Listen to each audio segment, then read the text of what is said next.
Good day, everyone. All right, let me get this link shared out, and we're going to get into the charts. We're going to look at a bunch of stuff here on Bitcoin. If I can get this link pulled up.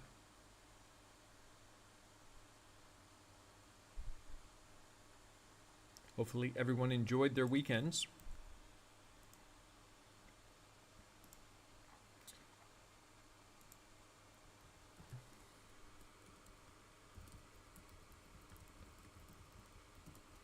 All right, sharing this in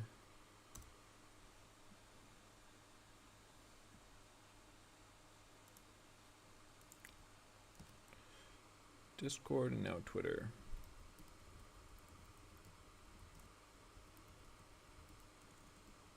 We'll give people a moment to join.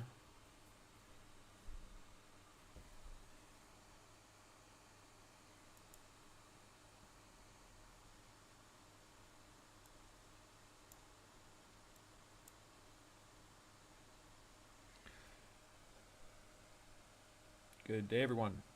All right.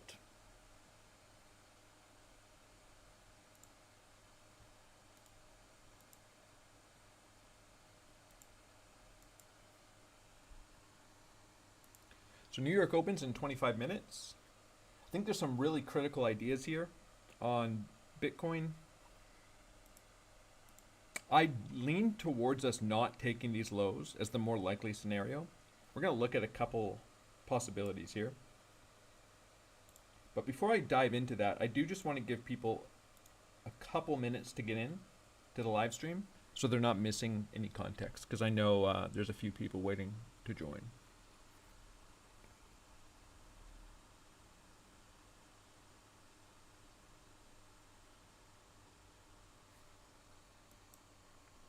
There's a really important level down here. We're going to look at some of that structure.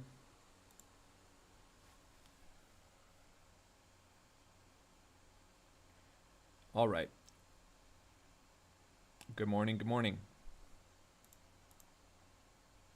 I will say that I am leaning towards a move to the downside locally here, but not taking these lows. And I'll make the case for that. Of course, there's major ideas down here for taking the lows as well. In fact, this would almost be the inverse of what I was looking for to the upside, which is the 886 on this time frame without taking the highs before a deeper retracement. There are some Elliott wave ideas. Let's go to the 1 hour chart. We're going to look at some historical price action, compare that to some of this price action. We did form some bearish absorption here in the order flow about 2 hours ago. We wiped out some of that liquidity locally, but let's go over some basic ideas. First off, we have this horizontal and this horizontal, very important structural resistance while we're under it. Reclaiming this could be a little bit of a sign of strength, but we have this local downtrend to contend with. Over the weekend, we did come into a very key fib. I'll go over the Elliott wave idea in a moment here. Into the 618, and we had a really nice bounce out of this level Friday evening into the weekend, but we did reject from our previous daily candle low, which is also our 618, taking these local highs. It's a pretty clean horizontal SR flip rejection to come back down and retest these lows. So we're consolidating here this morning. I spent the weekend off the charts. Things look kind of good up until right around here. We'll take a look at order flow. We saw lots of longs coming in, getting absorbed. Some of those were shorts closing. Some of those were at market. And I am leaning towards something like this because of the absorption that we're starting to see at this level. There's a lot of confluence down here. Coming down into this region of the chart, probably closer to the 886, around 60,800, 60,500. This would be, of course, the ultimate front run. Coming in and retesting this horizontal support. We're going to look at some historical price action that was very similar. This would still keep the idea of a wave 2 intact, with this being the end of our wave 4, looking for a move up. But we can't take these lows if we're going to be in a wave 2 here. Now, ironically, I went over this idea of a sideways market into this almost exact idea a while ago in here. And I went over that on a live stream. The idea of a sideways market. I say ironic because despite that being the primary case back here, I think it was right before we took this low, I still got stopped out of longs in this price action, which the whole idea of that analysis of us putting in a minor high and then ranging and chopping in a downtrend was to avoid trading into that choppy price action. But somehow it didn't quite look right on the way down as much as it does today. So we're going to go over that idea. If any of you were in those live streams back about 10, 12 days ago, there's a big crab on those thumbnails. You'll remember that I went over some of these fractal ideas. We're going to take a look at some of those. And this was back here. So I went over this idea. Let me get rid of something. I'm going to take a look at that price action again.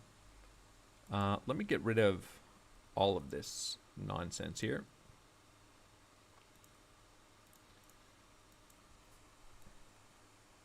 So I went over this idea of a fractal like this back here. And the idea would be to come in, put in a minor high, take some highs. I was actually looking to take these highs. Would have been quite nice for our current price action, a nice fib confluence, and maybe even push up to these highs. But anyways, this looks quite good now, I would say, as an idea. And how did this price action resolve? We're going to take a look at it. Well, it actually resolved without taking these lows again. And what we're looking at here, we're going to run over to that price action really quick. We're looking at this back in 2021, this prolonged range here. And the low actually coming in at the 886 of the retracement. We'll clean this up a little bit.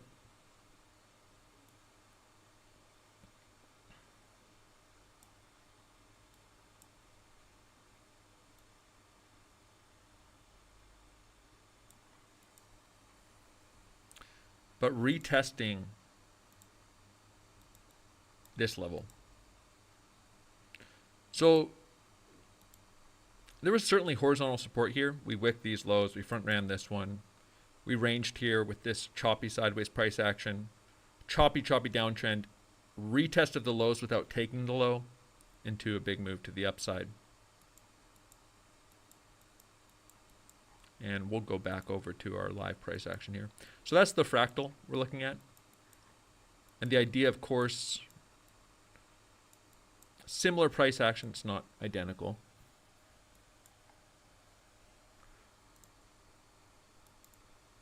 Be for price to come in and retest these lows before move to the upside. This choppy downtrend.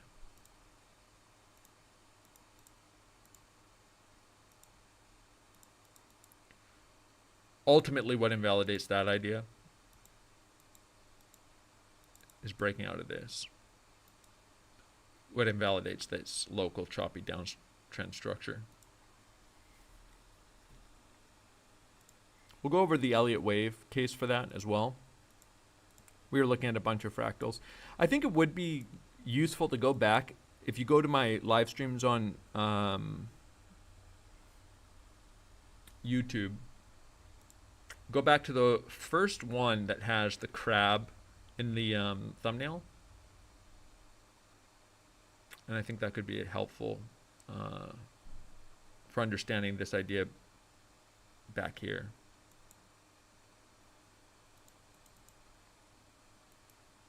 All right, so let's go over, first we're going to turn on the basic structures here.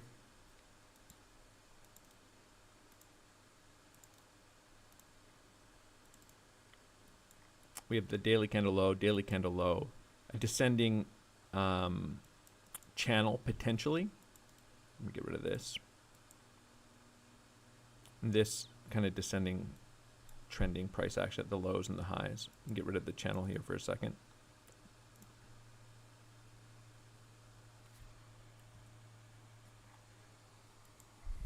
We have a major horizontal support here.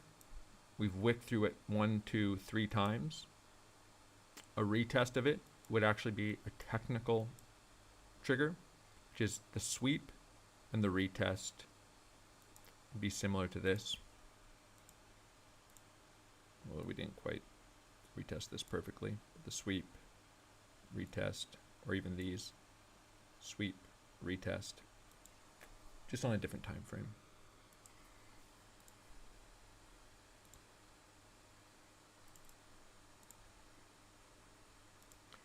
The internal structure that would be confluent with this idea.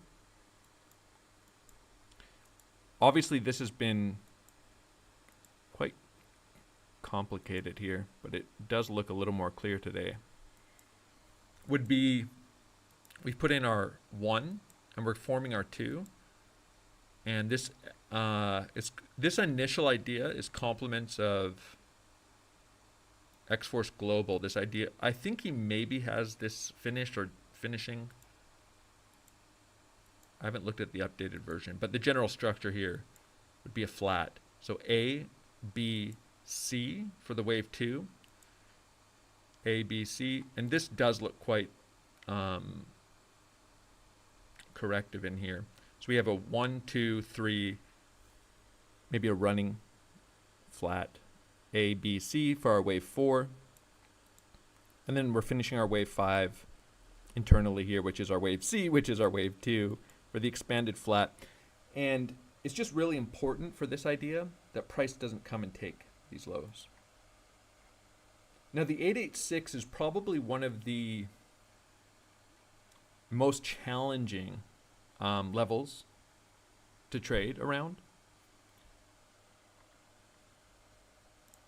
You know, price coming down into this region, this horizontal retest would be nice. The 1618 of this move is down here around 60,200. Here, local 1618 here. So there's quite a few levels in this region and this descending channel idea. But if we get rid of the some of the structures here, go to the 4-hour chart. Man, I think that's going to be generally, for a lot of people, a very hard long to find themselves in. You don't necessarily need to try to long this low. There's not some, what would be ideal is instead of a quick wick and reaction like this, some consolidation and then a breakout like that. Maybe a little bit easier to find the trigger there. But I'm kind of hoping it happens in the next hour and a half, 2 hours if it comes at all, so we can be live and look at some of that.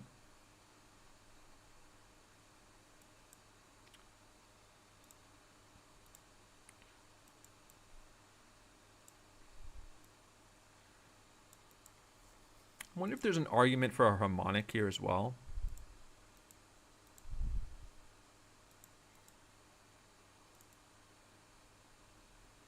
Not so sure. I think this would be a bat harmonic.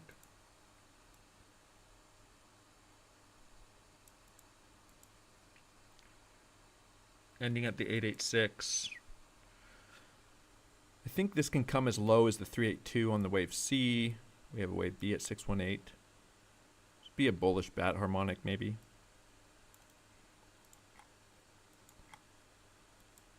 But yeah, the 886, this wouldn't be, this was an 886 as well, this high. I would say that this is probably, I took this short up at the highs here, and probably the worst TP ever into this retracement. That would have been a nice short just to hold back to the range lows. But anyways, this was an 886 move to the upside. Quite hard to short an 886 and long an 886 because it looks so good for the levels to be taken. But we're going to go over a couple of those as well. All right. So this is a 4-hour chart. This would be similar as well, just from a ranging perspective. We put in a low, we have a range, sweep the lows, and then the move to the upside comes off of, let me come back to the 1-hour chart. The time frame on this is a little different. Again, we're not looking at this as a fractal to this range. We're just looking at how the lows came in. So we're comparing the idea of a range to an impulse. This is for the bullish scenarios. And then we're categorizing this as a range to an impulse. But again, we have a very similar idea here where we put in our lows, sweeping this local low, initial reaction, a little bit of a grinding move down into the retest, and an impulse without taking this low. So that would be a similar idea if we don't take these lows. We have the range, we've swept the lows, and we put in a grinding downtrend into the retest of this level.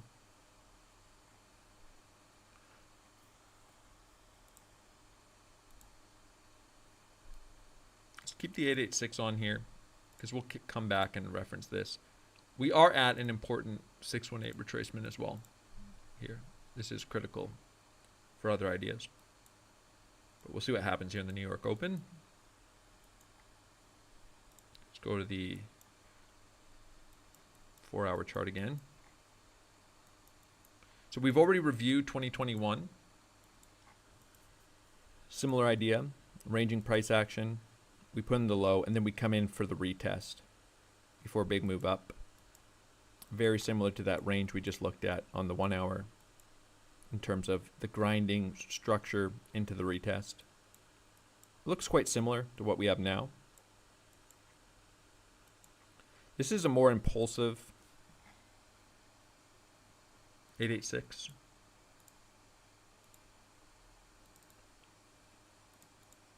Without the retest. Recall this, of course.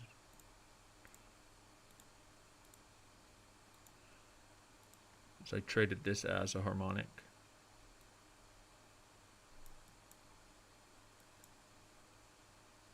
Ultimately ending bearishly.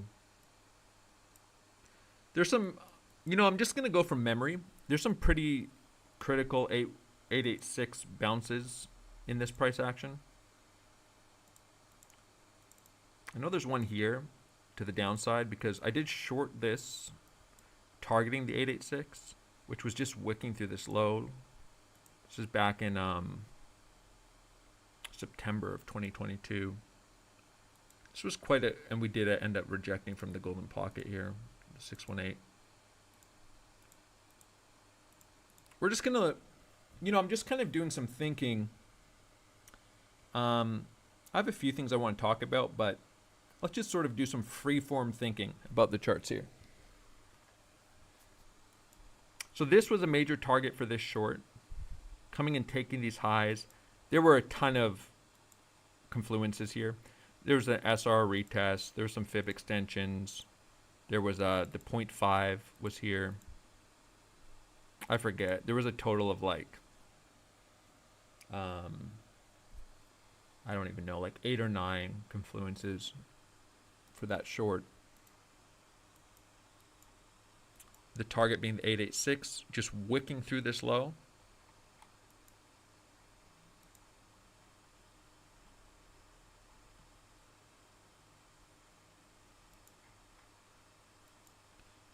Quite a few nice reactions from that level.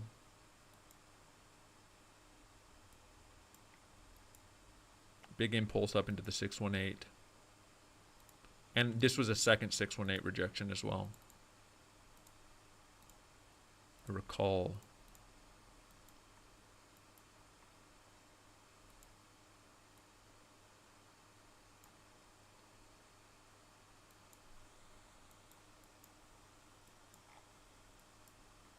But yeah, of course, longing this, quite difficult with these lows here. So it looks quite bearish. I think this was a, what, 30% move? No, 25%, 22. Arguably some similar ideas here, if I recall. Like Bybit took this low, but I think some other exchanges didn't.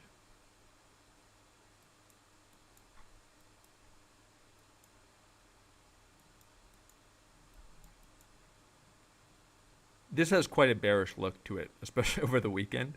This grinding structure down into the lows. Yeah, I mean, I'm quite interested in this idea of testing this level.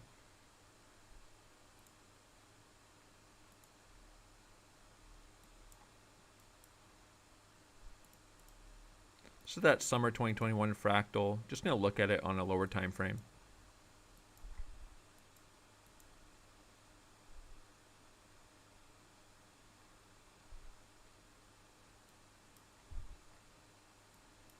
I think you'd have to resize this for some of this. It's just a general idea. I got the more prolonged idea.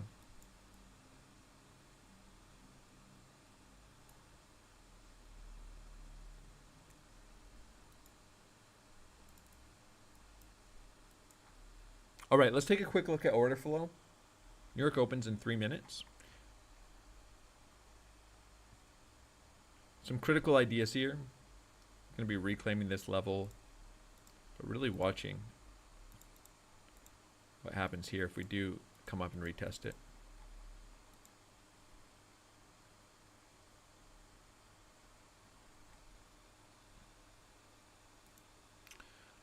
Somebody's saying when you say it has a bearish look, do you mean 52K bearish or 60.7K bearish? Well, of course, that's impossible to say. It has that look of grinding down and ending in a bigger move to the downside locally.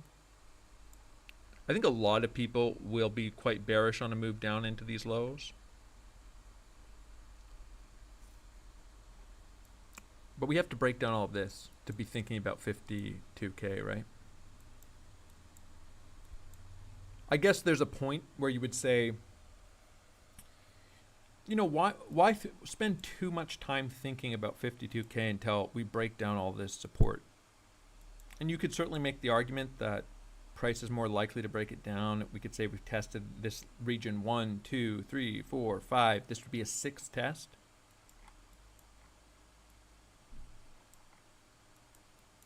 But in some ways, this could be viewed similarly. I mean, these are daily candles. We had a big move off here. 1, 2, 3, 4 times. 1, 2, 3, 4, 5, 6 times into this level. If you count all these wicks as tests.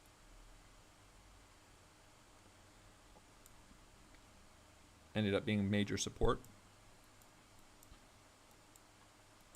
On different time frames, we could... Oh, I think this was an 886.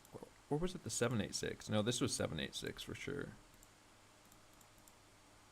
Yeah, that was a really clean 786 impulse. I remember most of this, I mean most of the levels in this price action quite well. 382s. Oops. It's a nice 382. I think this was a nice 382, a slight front run maybe, or ran through it. So a 382 retracement is quite a strong idea for continuation to the upside, especially when you have some cleaner SR flips.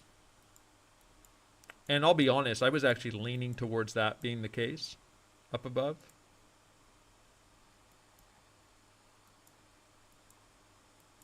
Again, I'm just doing some kind of free-form thinking here on this price action. And a nice 382 there.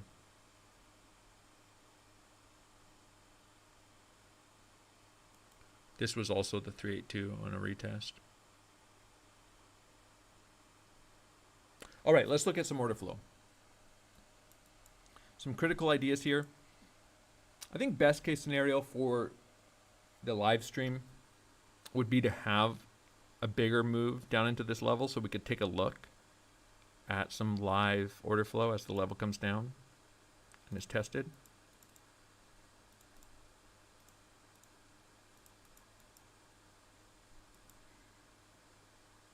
This was a critical level here. I did long this wick on Thursday. Some nice ideas there. But anyways.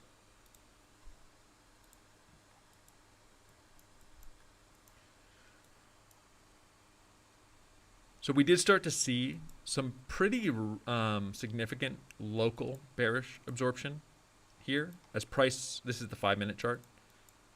So price wicking into this low, nice little rally for a local breakout here. And then we had quite a bit of positive delta, 1.2 million, 1.7 million, followed by 4.6, 2.4. This was actually a little bit more before the candle closed, with some increase in open interest here, 2 million, 2.9 million. This was shorts closing into the lows at market. Aggressive shorts closing, some aggressive longs opening. Maybe the same trader flipping positions. And we just see this very large bearish divergence form locally between these 5-minute candles in this uptrend. Now, arguably, we have flushed out some of that liquidity. So as some of that aggressive market buying comes in, kind of instantly punished as we have this move to the downside and we see all this heavy market selling at the lows here. This is that 5-minute, and we had quite a bit of volatility there, followed by a big move to the upside. Then some aggressive market selling, or sorry, buying. Probably a lot of shorts closing here, getting stopped out as they short the breakdown.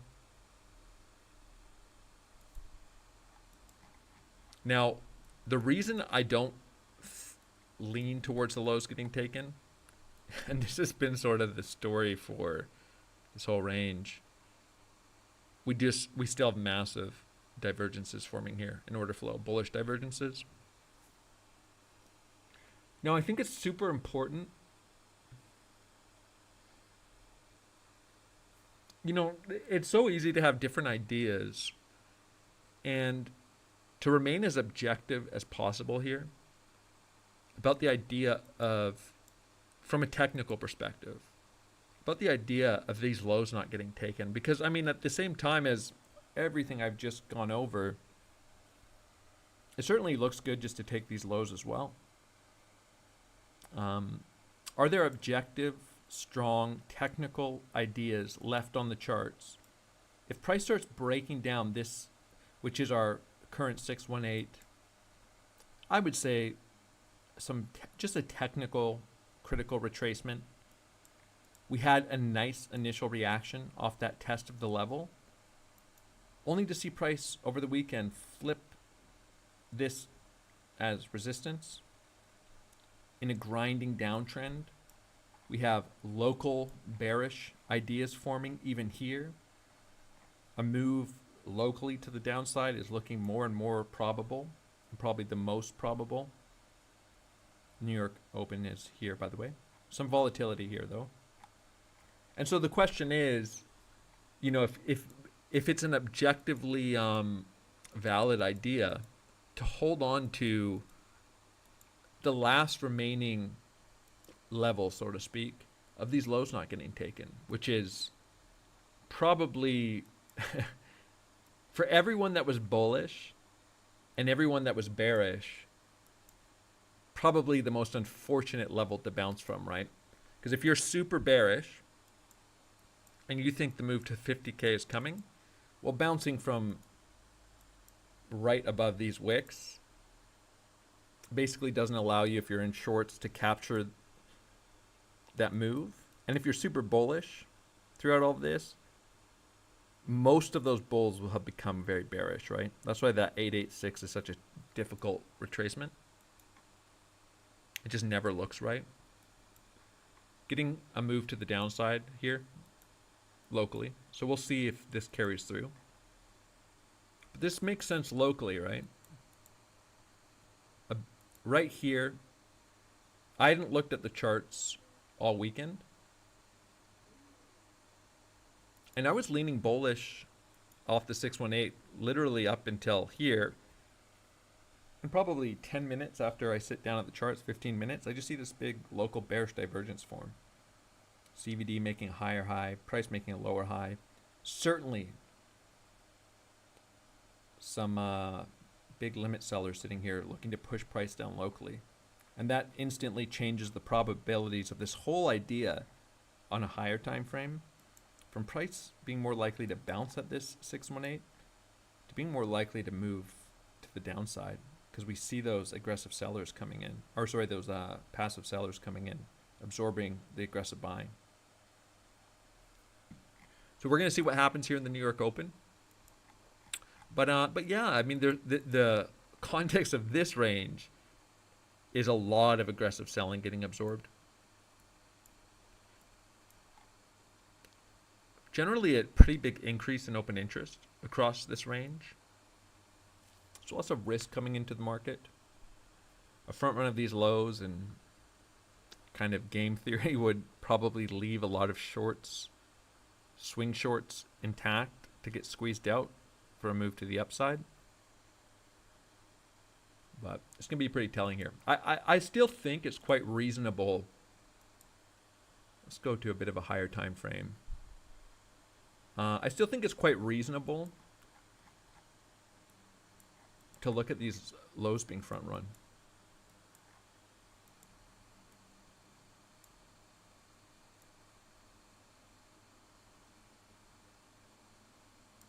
We're just marking out here. You know, when we look at order flow for where highs and lows like to come in, see the CVD, this here grinding with bullish absorption with a little spike at the bottom before the move up. These big spikes of buying and selling, very reactionary. This big spike in buying, buying, buying. Obviously here as well as we took these highs. This is arguably a big spike here would look quite nice as well. But yeah, I'm going to say let's just measure the divergence here really quickly between these lows. 323 million. I pointed this out. This is one of our largest bullish divergences we have seen in a range. And I think it's still relevant on this in this context. And the BlackRock ETF, of course. Wow, wow, wow. Heavy, heavy selling into the open. I hadn't looked at it yet. The BlackRock ETF, order flow has been quite consistent for the most part. Also has a massive bullish divergence. Some of the most consistent aggressive selling we have seen across this range yet. Very, very aggressive selling here into the open as well. So anyways, yeah, I'm just kind of doing some out loud thinking of if it makes sense to remain bullish towards the idea of these lows not getting taken. And I think from a technical perspective, there's certainly some strong ideas from an order flow perspective. And maybe we can come in and run those lows during this live stream.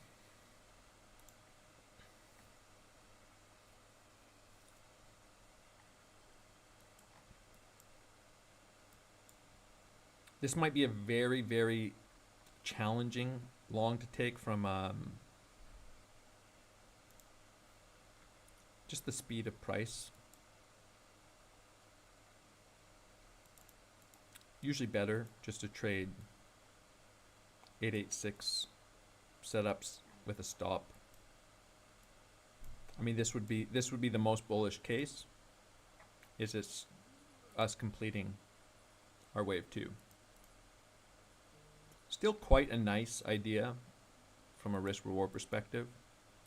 Trading this towards all-time highs. 12, 13R. But of course, you would actually be looking to trade this much higher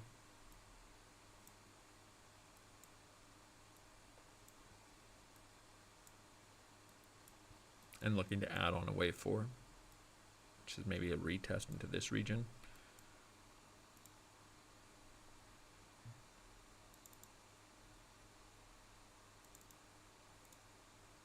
We will look at levels lower.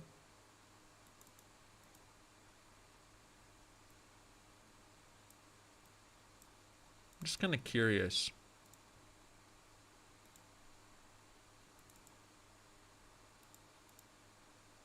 Should be a retest here. Maybe looking for that shallower wave 4. If we have an 886 on the wave 2.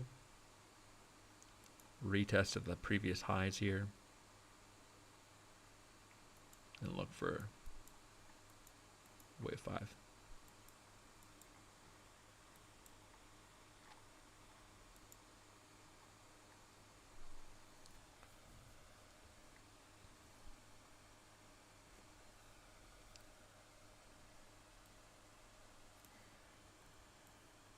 I'm going to update the I have so much noise on my chart here, but I'm just going to update the Discord, and then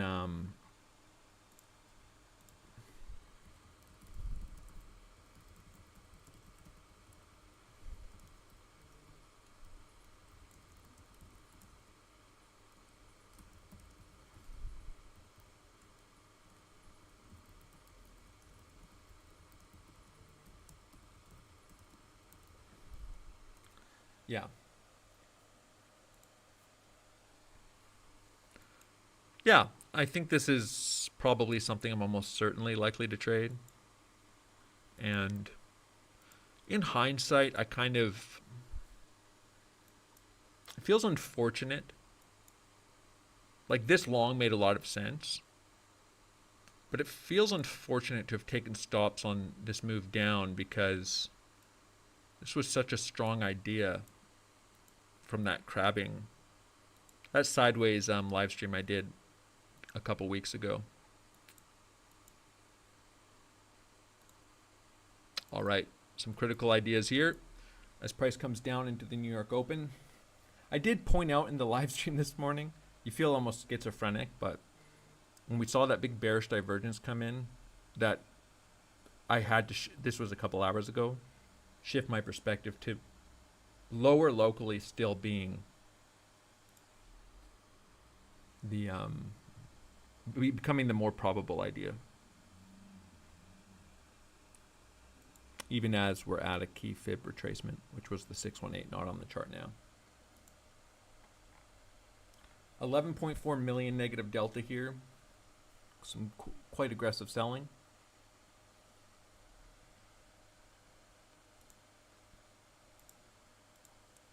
I know I haven't read through a lot of the questions. I see a couple. Somebody says, are we looking at alts and different things? We'll maybe look at a couple alts.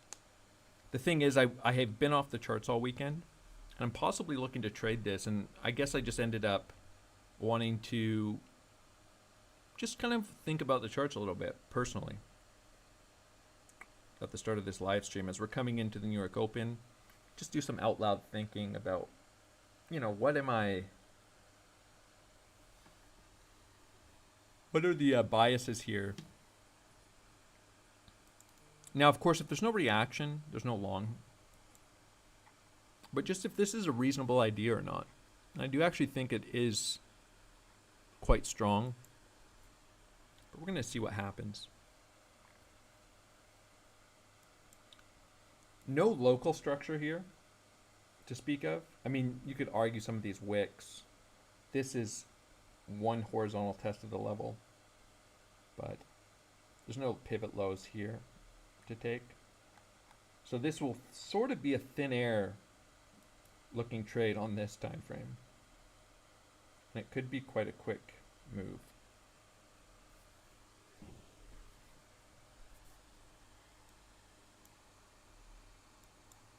Testing the lows here.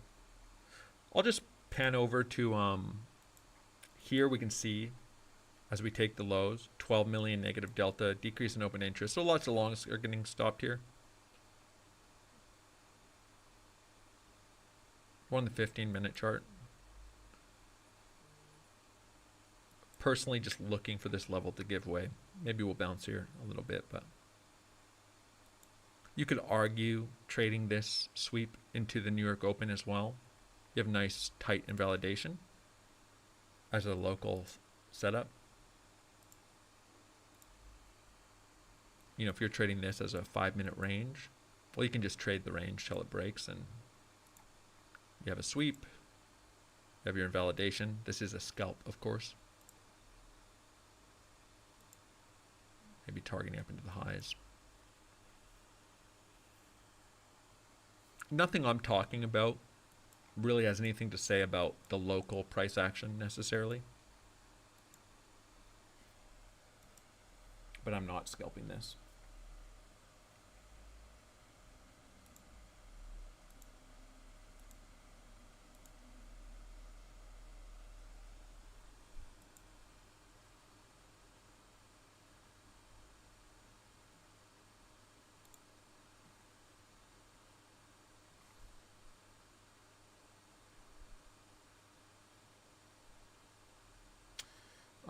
Let me just skim through the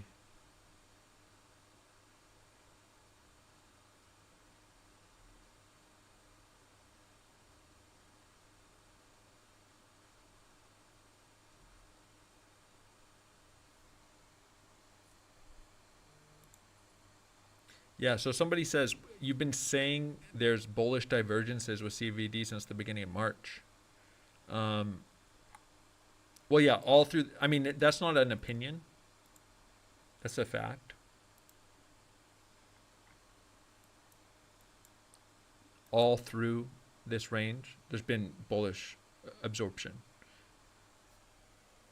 What does that mean? Well, all that means is there's two types of buyers and sellers, limit or passive, and aggressive or market. So when you click, you know, at market, or if you set a limit order, those are what I'm talking about here. There's been aggressive selling across this range at market. The cumulative volume delta here is negative to the tune of somewhere in the range of $400 million here. Yet price is not breaking down. The only way that's possible is if big limit buyers are sitting in this range, filling positions into aggressive selling. So you need two things. First, you need aggressive sellers. Without aggressive sellers, you can't have a divergence, right? Because the divergence is created, or bullish divergence, when you have aggressive sellers selling into big limit buyers. How do we know there's, and it's only considered a bullish divergence technically, that's the term, which is signs that big limit buyers are absorbing aggressive selling. Now, that has nothing to do with saying, is price going to go up or down? It simply tells you there are the aggressive participants are aggressively selling, and the passive participants are holding up price with limit longs. Now, for me to say that, you know, there's often kind of a confusion, which is, it's like I'm making a personal claim about what's going to happen, which could be like, oh, you said there, say price breaks down. You said there was, and we nuke, and there's $1 billion of liquidations. People could say, you said there was bullish absorption here. It's a technical term, which just means these limit buyers could get wrecked. But you oftentimes see these big divergences form before moves up. We had some here. We had some very large ones here before this move up. Price chopping sideways, but this was maybe over 4 days. We had some, this was a bit of a longer range, 10 days. Some very large bullish divergences forming. I pointed these out at the time too. They formed for days after they were established, and price kept chopping around and ranging before the impulse to the upside. And price ultimately rallied off of them, right? But they were intact back here, and price still came back down and retested these lows. And even if it had price broken down here, I wouldn't have been wrong for pointing out these bullish divergences because they are just a fact. They aren't a claim about where price will go. I think there's a probabilistic nature to these divergences that's very important. In fact, you could argue that we have never seen price. Now, take this with a grain of salt. We have never seen price not bounce off a divergence this big in the last year and a half, probably. And we have never seen a divergence this big before. This is the biggest bullish divergence we have seen locally, and we've never seen price not bounce off even something a quarter or half the size, right? They have marked ranges into impulses over and over and over again. So I guess the thing would be, when you're talking about probabilities, is it important to recognize these divergences forming? Yeah. I always point out that, whether it's a bullish divergence or a bearish divergence, a bullish divergence does not mean price can't go lower. It does not mean price can't break down. It just is a very strong confluence for which direction price is more likely to break. And those can be utilized on various time frames. Like this is a bearish divergence locally here, right? So you can have a bearish divergence form between these highs, which this one, quite significant. I pointed it out at the highs as this was forming, while still having bullish divergences forming on different time frames, right? So you can see how bigger traders are positioning against the aggressive participants. That's it. Whether or not we hold up here, and by here I mean on the time frame of this divergence, we'll find out. But it's sort of like this. You could point out important resistance, for example. Like you could say, taking these highs, there was our 786 here, and maybe we formed this range, and you could say this is important resistance. Now price could break out of that resistance, and somebody would say, well, you said that was important resistance. It's not a claim about whether or not price is going to break it. It's just important horizontal resistance. You can see it on the chart. So anyways, hopefully that makes sense. I have no reason not to recognize the big bullish divergences in order flow here. I mean, if somebody wants to provide an alternate explanation of why this is not signs of bullish absorption, I'm all ears for sure, but it would take a pretty strong bias, I suppose, to consider these irrelevant. But just because something's relevant doesn't mean it's a certainty, right? So I think these are extremely relevant bullish divergences. And it's important to remember this isn't RSI, this isn't a momentum indicator. This line is showing the orders coming in. So we have a negative delta here, $401 million since our initial wick low. Super aggressive selling into this. And in hindsight, if price does come and then rally off of this low, out of this range, we'd say, maybe it wasn't so surprising that this all held up with this massive bullish divergence, as for whatever reason, people did get quite bearish here and sold into this aggressively. So when I talk about, is it reasonable for me to look for these lows to hold up without being swept? And I kind of did some of that thinking out loud today. I think the answer is yes. You can keep an eye out on the local timeframes here to make some decisions locally. The idea here being, locally, that's quite bearish.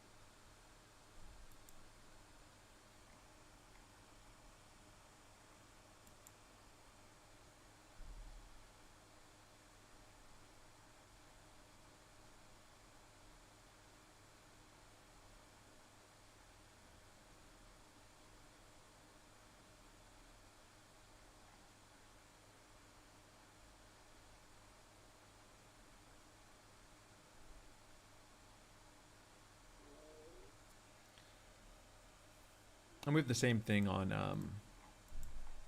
IBIT. And IBIT's divergences have been arguably cleaner. This was pretty crazy in this range.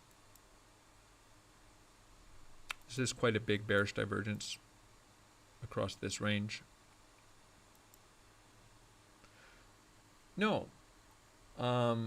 Somebody asks, are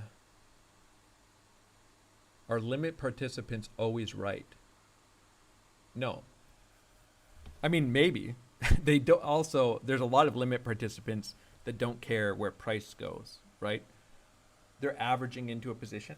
So, I mean, a lot of you won't understand this, but many of you will. Like, I'm going to give, a lot of you guys are pretty smart. But let's just say, for example, that I wanted to build a $500 million position on Bitcoin.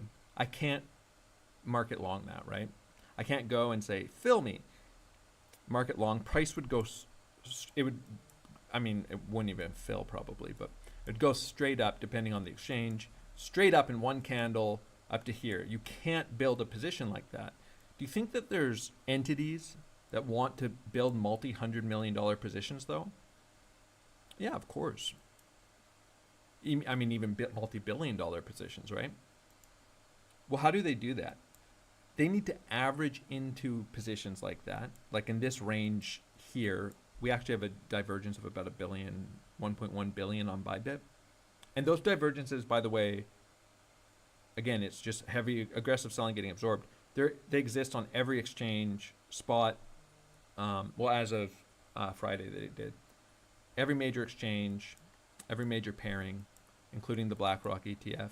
What they need to do is sit with limit orders and fill those positions over days or weeks. That's the only way to get that size.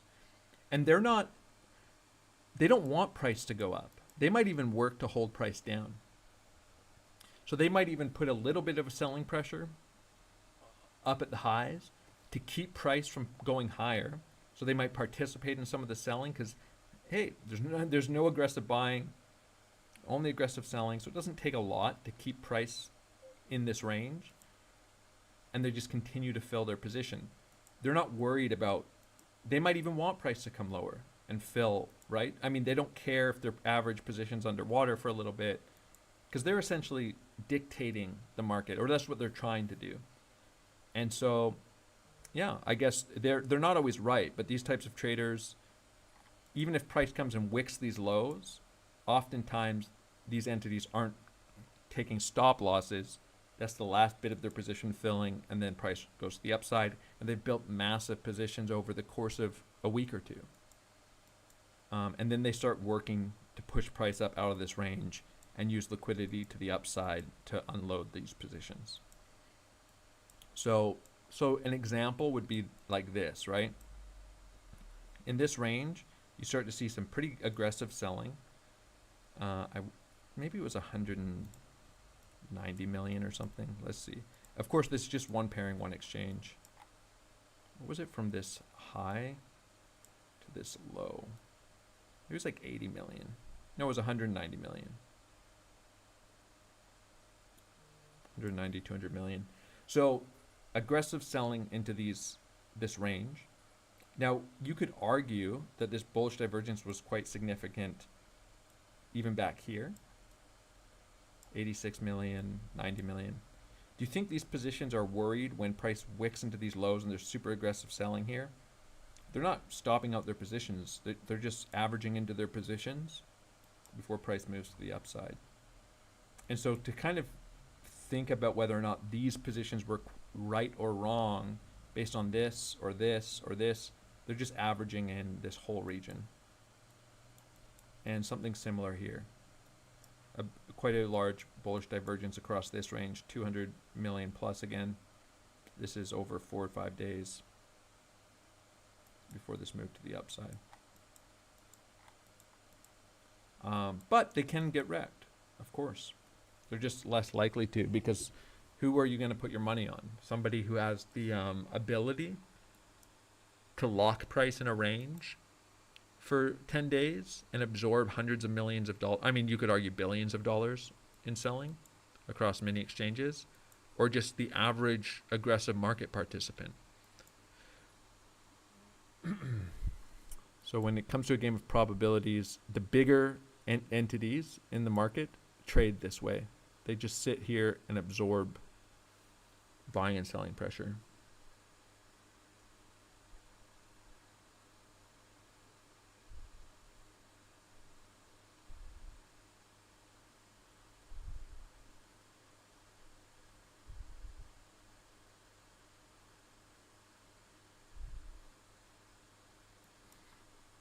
Now, I do think what's interesting is this on BlackRock. I'm very interested to see how this plays out. I guess what's kind of curious here is just all the aggressive selling coming in on all these different pairings and exchanges, even on IBIT, which you would say that, like, if crypto has a cartel across all these unregulated exchanges, you would say that they're probably not operating on IBIT. You would assume it's different entities. But anyways, just that we have this exact same thing happening here on the BlackRock ETF.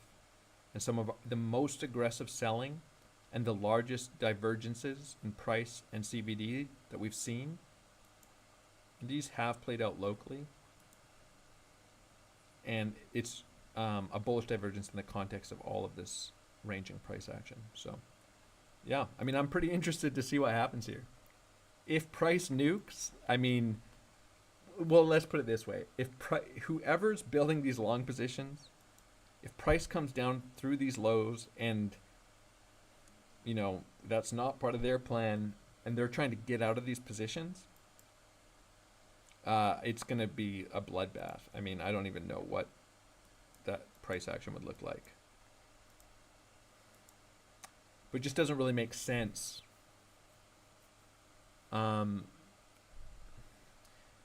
This is the reason it doesn't really make sense to me. It would have taken very little to push price, well, presumably, to push price out here compared to what all the work that's been spent to hold price up. So I don't know. It's just there's no clear signs that these traders are being put under that kind of pressure.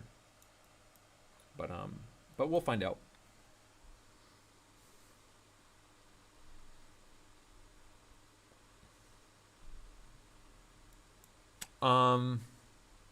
Someone says, can we project the size of the move to come by comparing the divergence? Not really directly. I mean, you could argue that you, well, no, not really, because you don't know. Yeah, I would say no. Like, price could move up on really low volume and just depends. I would use other tools. But I would say that, like, through the all-time highs would make a lot of sense. And then after that, I mean, there's plenty of targets. Have to see what happens. Now, on lower time frames, you arguably can just look for certain positions to get stopped out or wrecked. And it's not necessarily that you can see or dictate how far price is going to move, but you can see those orders coming in and going out. So, and typically they're just around the structure of the price action. Like if this is a range, you have range highs, range lows, you know, shorts getting stopped out up here, longs getting stopped out down here, that are developing in the context of this range. And that's typically reflected. Like, it's not a surprise as we take these lows that that's where all this negative delta comes in. Because there's going to be positions building up with their stops under this low. So on this time frame, that would be a likely target. But this is all working towards higher time frame ideas as well.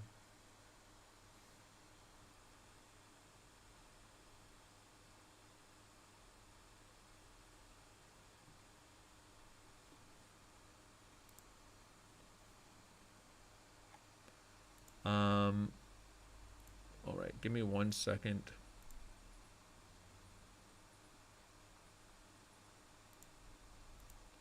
Let me go here.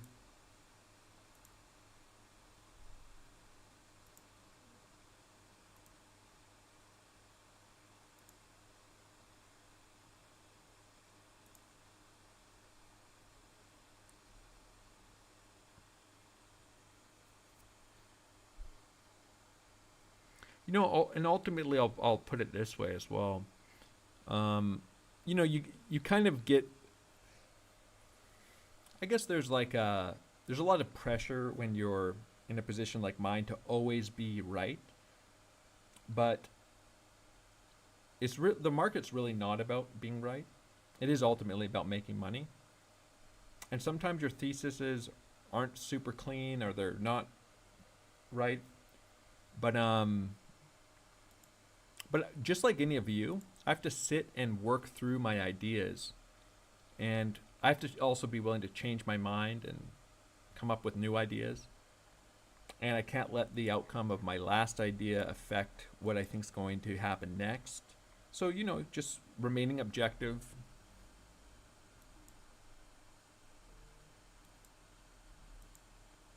And oftentimes I come up with a series of good ideas, and sometimes my ideas aren't so good. I assume, because they don't work. But no, this might be one of those times where I have a really clean read and we don't take those lows, or it might be one of those times where I take a stop loss instantly on a position. Give me 1 second. I have to go into settings here.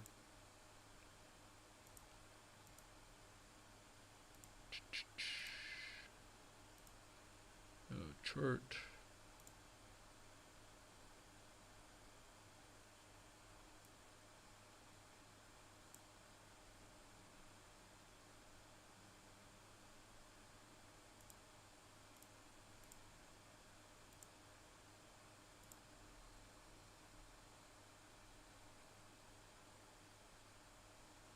Okay, I think I changed this to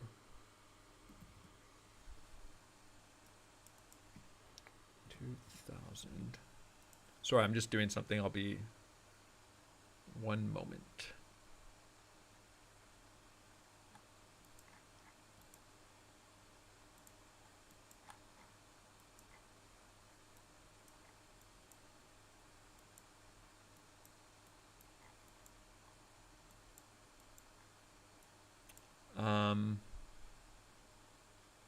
Right, somebody wanted me to look back at August before the dump at order flow.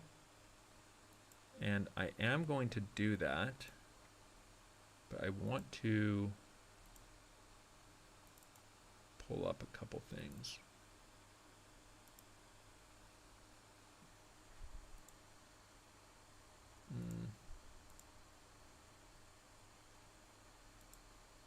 I think it had quite a different look to it, frankly.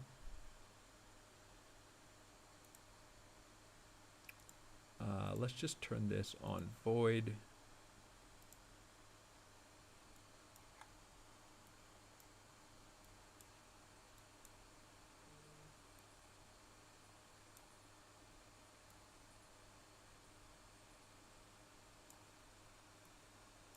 And let me get rid of some of this as well.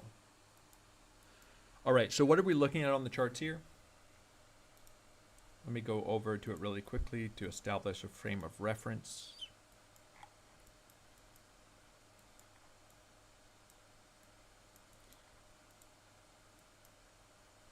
We're looking at this. We're looking at this move to the upside and then the big liquidation to the downside. And so I guess the comparison that would be being made, even though it's not quite the same structure, would be that we're kind of here in relation to 50K, let's say.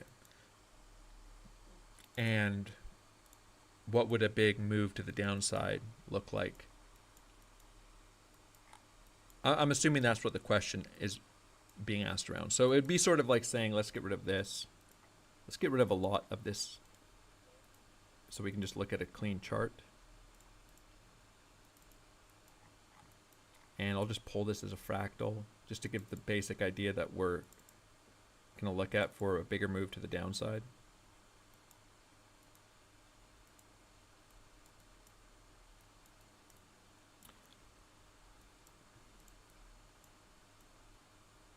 Let me just, it's not going to be identical.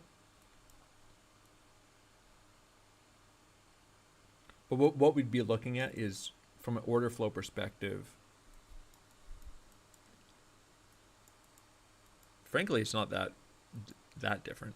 From an order flow perspective, are we right here? And what would this look like? All right, so let's review that really quickly.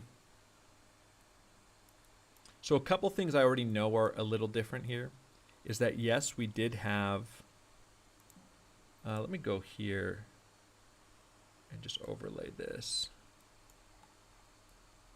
No, we won't overlay.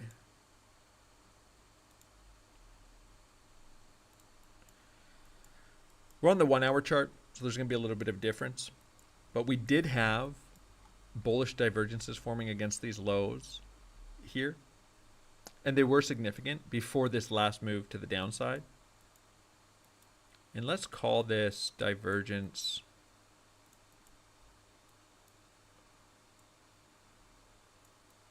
maybe to here. About 66 million, 70 million. So not insignificant across this range. It certainly existed.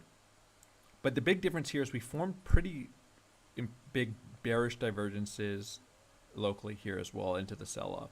So we had, yes, some bullish absorption relative to this ranging at the lows before the sell-off. But look at the bearish divergences at the highs.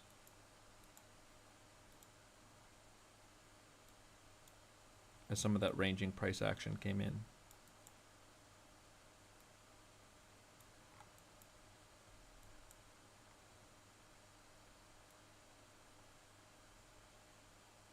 CBD making higher highs against price. So bearish at the highs. Yes, there was bullish here at the lows before the move to the downside. We don't have anything similar to that happening here. That'd be the major context difference, I would say. If we'd been seeing across these highs, so bullish divergences at the lows like we have, but big bearish divergences across these highs, I would say it has a very similar look from an order flow perspective. Then ultimately we have the big liquidation wick, wiping out those lows before move to the upside.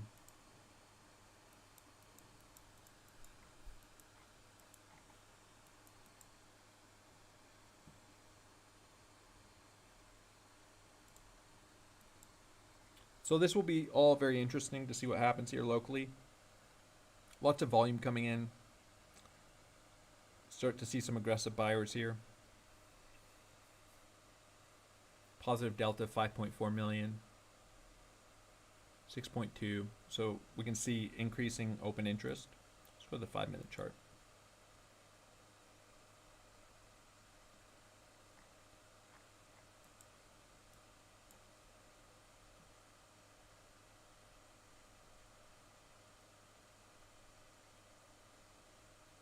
So we'll see if some of these aggressive buyers get punished.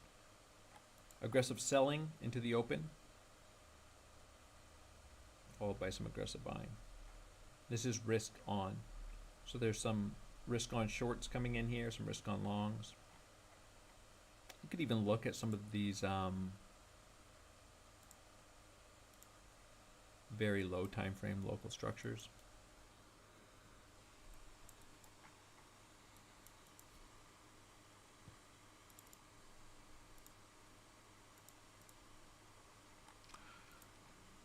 If these lows come in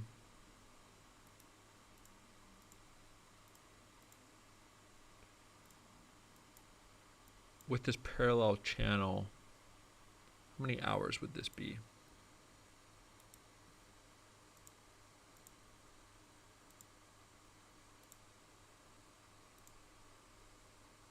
Still be about 14 hours.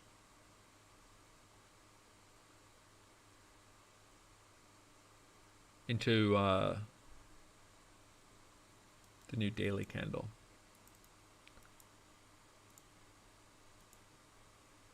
So even something like that.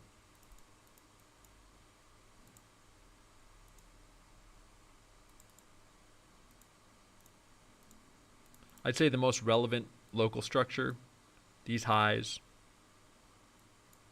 this descending channel for resistance, and then of course all these lows are high time frame structure. Price ranging right now.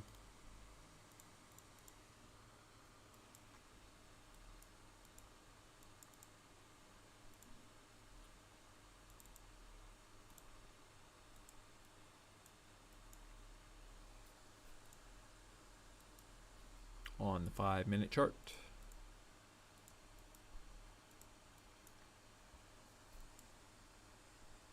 It's also the middle of that descending channel. Point of control.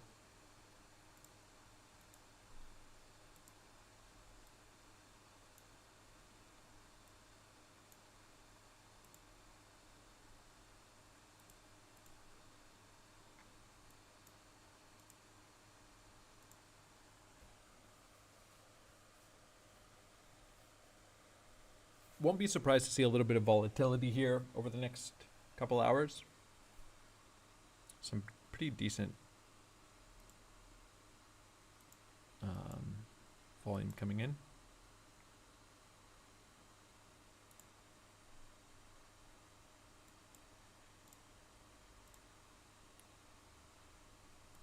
So let's take a look at how some of this, we'll just kind of go over some of the local technical ideas. We've spent some time going over some of the high time frame stuff. And let's put this in conjunction with some reference to order flow. So this is the 5-minute chart. Aggressive selling into the open. 2.6, 2.4, 6.9, 4.1 million negative delta. Primarily, actually probably open interest kind of neutral there across the board. This risk coming in, risk coming out, risk coming in. Now we have a big increase in open interest here on this local rally. Price testing the local 618 of this range and point of control. So locally, I mean, the idea is price actions fractal. This is a range. On this time frame, this is a relevant resistance. If you were scalping, range lows, middle of the range. Some aggressive longs coming in here.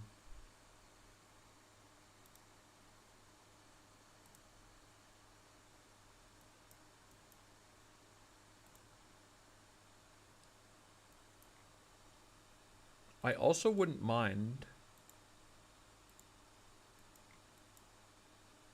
Just want to take a quick look at ETH.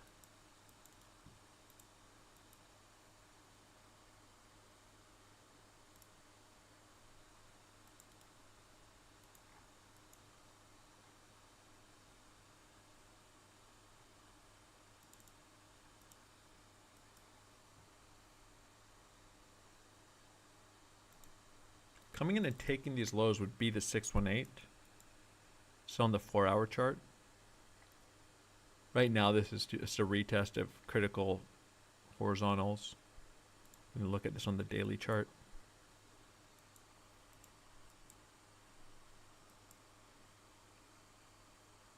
There's a critical horizontal here as well. But I just kind of like this idea. What would this look like?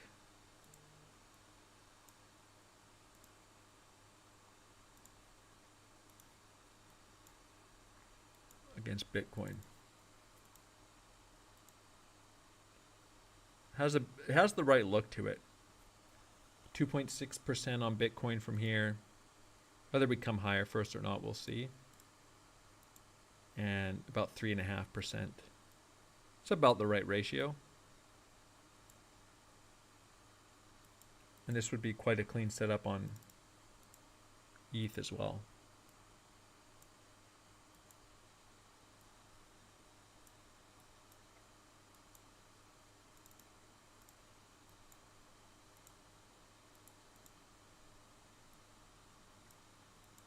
Even take TP1 into this.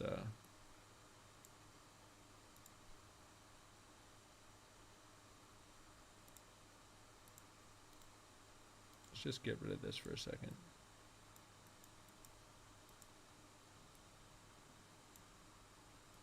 ETH is usually coming into a critical key level at the same time as Bitcoin. This looks about right.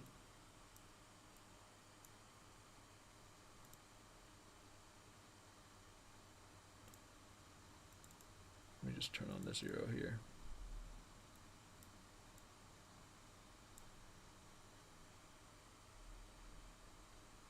Rejected from the 618 yesterday, taking some local daily highs.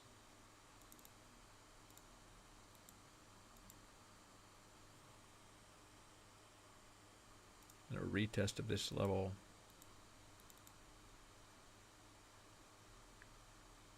Next week.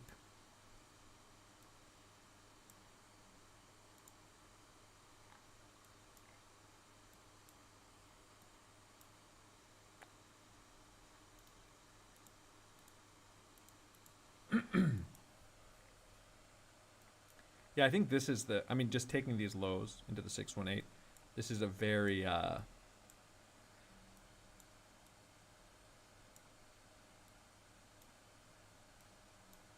very bread and butter setup on ETH. I've traded many of these, and some of them I wish I had never taken profits on.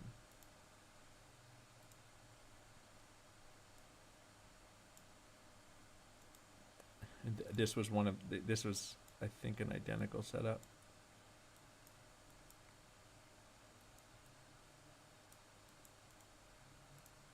Oh no, this was, so the entire uptrend on ETH, this was from this impulse, and this was from this impulse.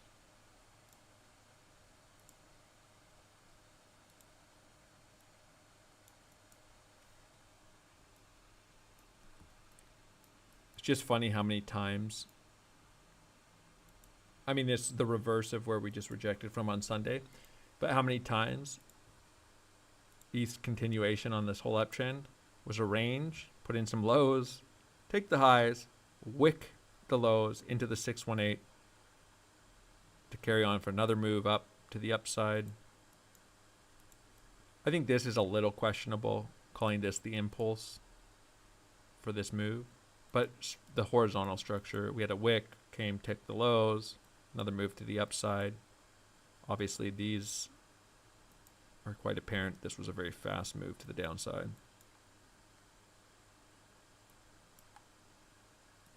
This was much deeper, 786. But anyways, it'd be very similar on this time frame. Take these lows. And if we flip the chart upside down, that's where the high came in. A similar idea. Just a 618, put in some lows, wick the lows, in this case the highs, we just flip the chart upside down. So the bearish idea would just be continuation.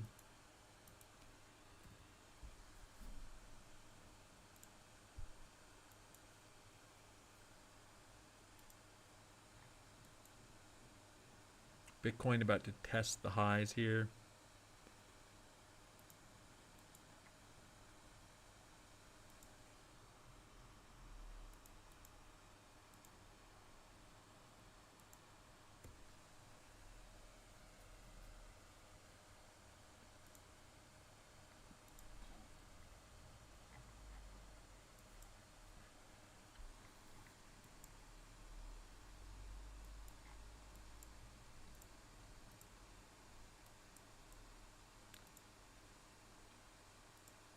Pretty hard to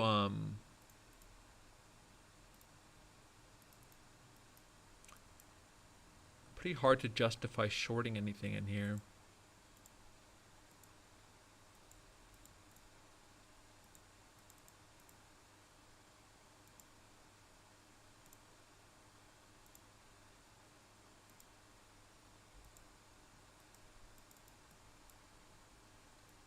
A retest of this level would break our downtrend.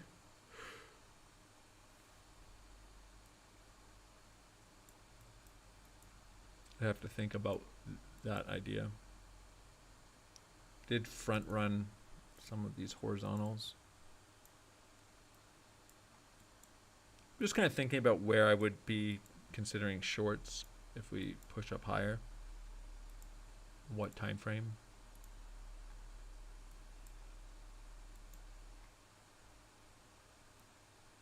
This would be the clearest idea.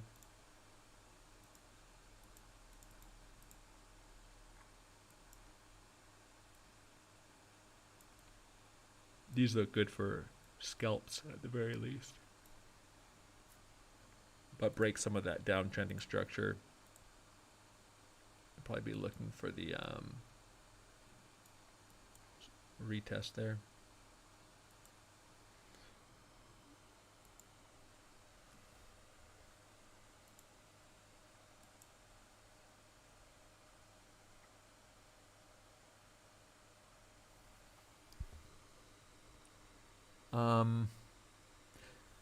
Someone says, any thoughts on the Hong Kong ETF opening today at 9 p.m.? Not really. I mean, not on the actual open. It doesn't really make sense to develop a thesis around the actual timing other than maybe some volatility. Be nice if it gave a bit of a pump and dump type move into this level.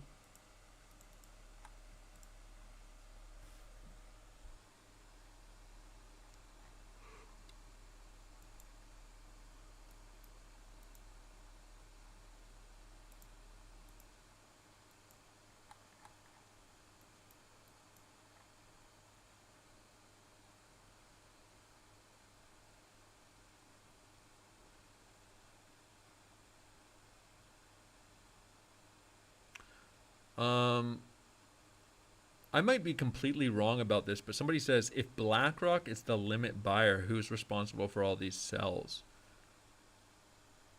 I don't know if it's so correct to infer that BlackRock itself is the limit buyer. The ETF is a service they provide.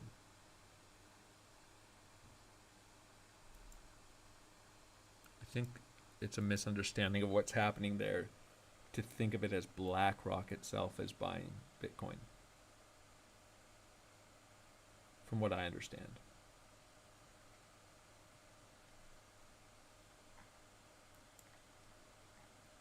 All right, let's take a look here as we take these highs. Going to test this daily candle low again. We have some of that aggressive buying coming in. Now, of course, if these bullish divergences start playing out, then you start to see a really strong impulsive move. And it would be just a bit of a wick through our local GP.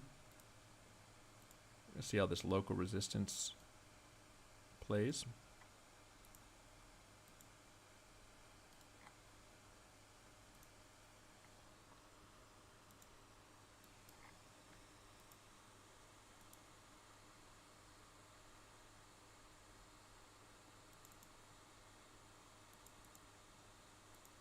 It's about halfway from our GP to 786. Yeah, I definitely would not be that interested in shorting this move locally, like as a scalp short.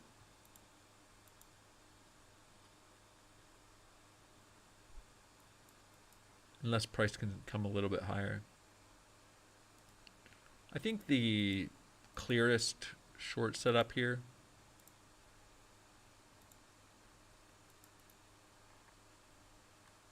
you technically have a trigger if you reject from this daily candle, back below these highs. It'd be nice to see a stronger impulse up into this descending structure.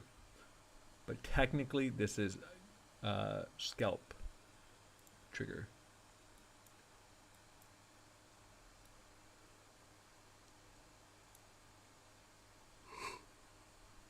We have quite a few aggressive longs coming in this 5-minute candle.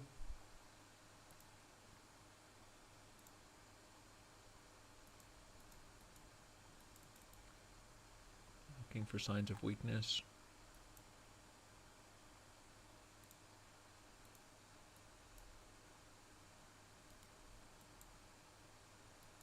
A lot of confluence there. The daily candle retest is quite important though. Value area.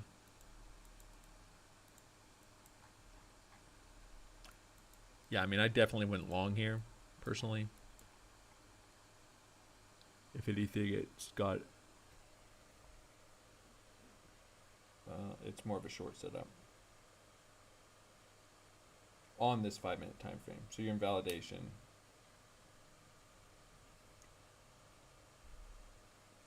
And what have you. It's all local.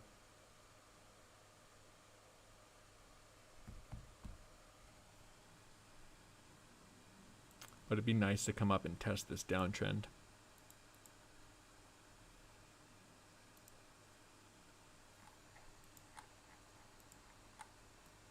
We can see here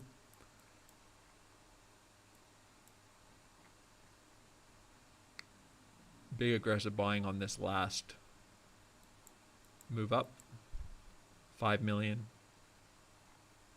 positive delta. Similar to this,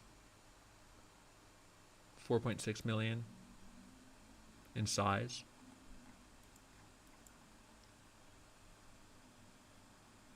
Kind of wicking through these highs.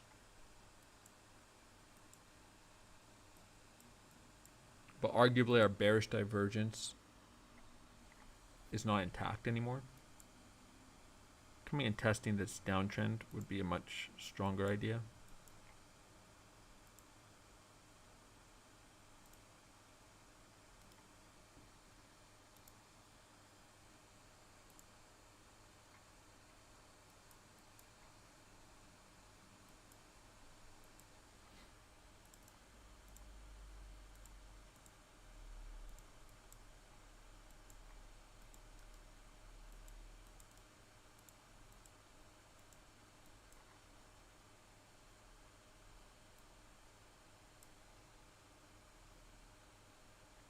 But this would be the 5-minute range.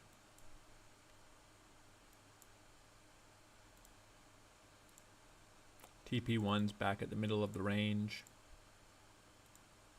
Cutting on a breakout of the range. And this would be similar to scalp longing the range lows. Looking to be long on a reclaim, cut on a breakdown. But if price isn't holding back below these, I don't think you want to be short.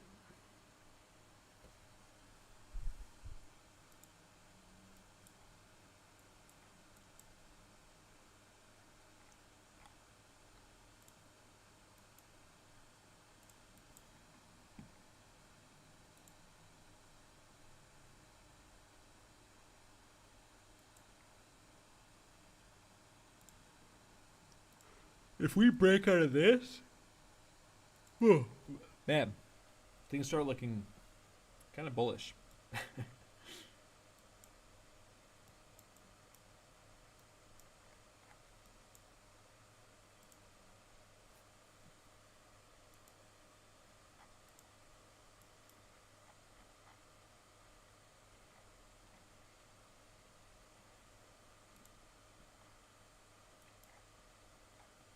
Retesting these lows.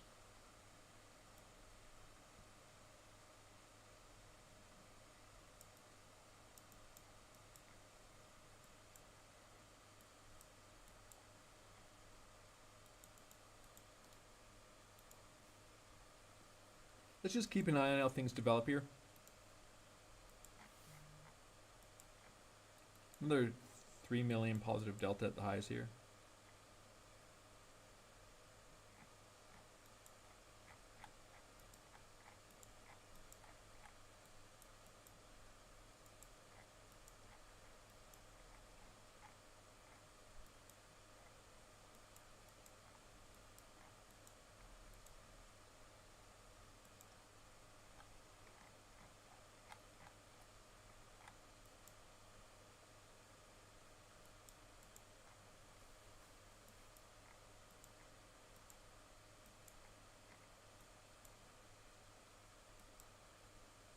I'm just scrolling through the order flow really quickly.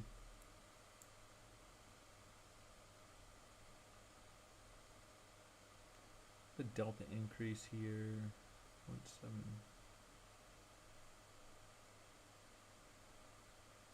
About 15 million.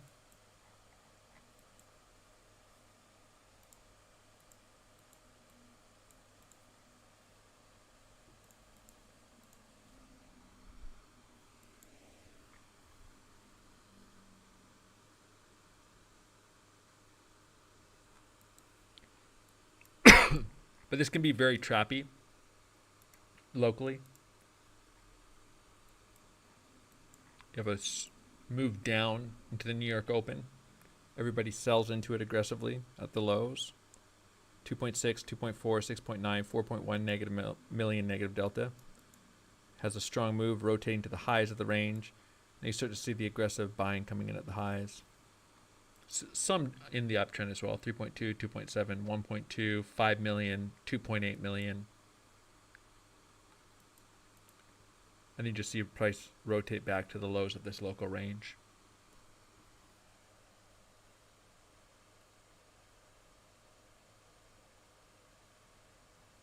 Or rotate enough to wreck all these aggressive buyers. You'll see this on lots of time frames. Aggressive sellers instantly getting punished. Aggressive buyers getting punished in the context of a range. And that's obviously been happening before the live stream here. Aggressive selling in this wick with shorts coming in, or risk coming in rather. 13.2 million negative delta on this wick. You see all the delta in the candle. High volume, high delta, increase in open interest. So lots of aggressive shorting.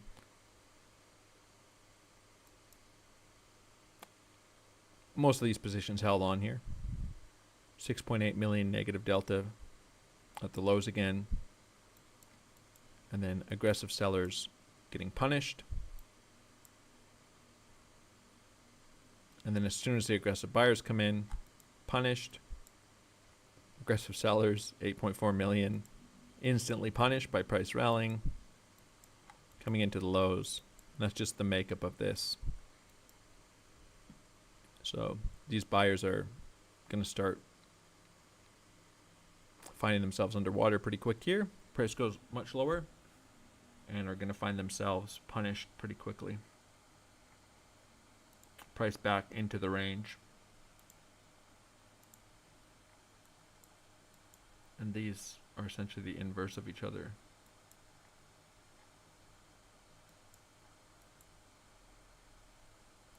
Got to be careful on a breakout here if scalping, because price probably just heading up towards these levels.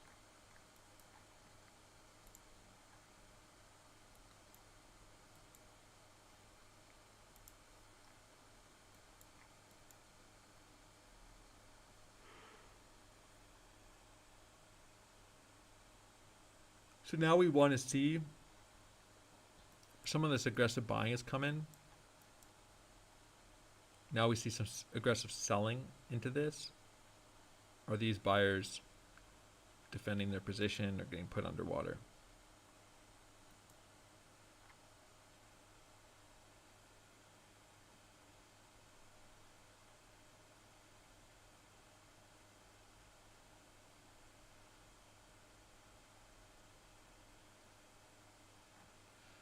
Probably the worst price action for a lot of people would be if we get something like this.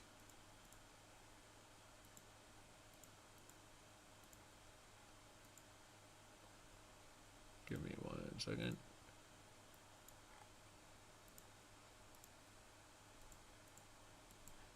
Like the fractal I covered earlier, but it's not condensed at all. And for example, that we see price chopping around into next weekend. All week, just ranging sideways, chopping sideways, but slowly grinding down, making some new local highs. That would be pretty, but making no major new highs, no major new lows, mostly trading sideways for another week would be pretty rough.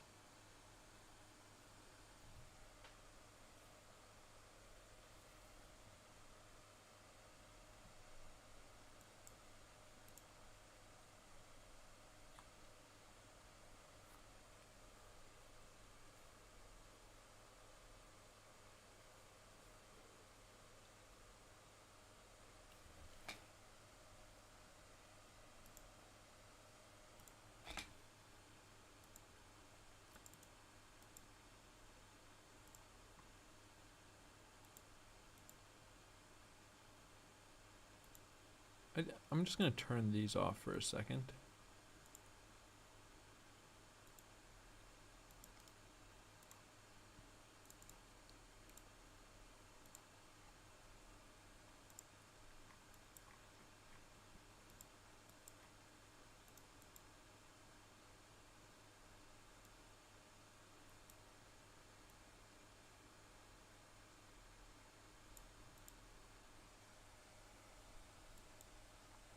Yeah, this is it's not the bottom wick. So this is, I think, our relevant daily candle resistance. This is technically, it's actually this wick, it's not this wick. A rejection here is just an SR flip, just from a simple horizontal perspective. Similar to this one.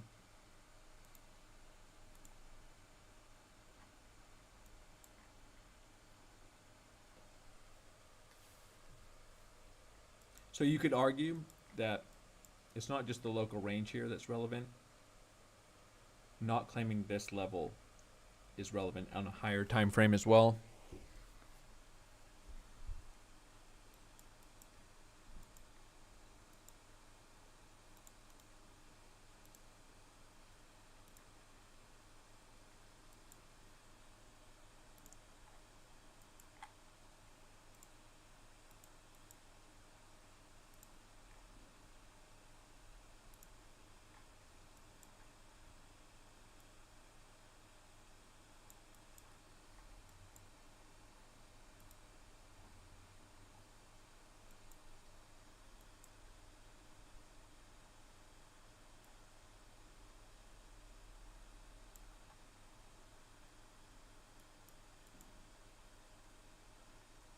This, of course, was an important level if we could hold it as support, but it is flipped to resistance now.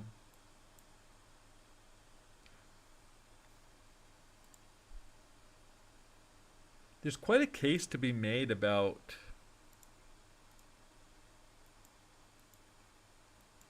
a quicker move to the downside if we could hold some of this as resistance.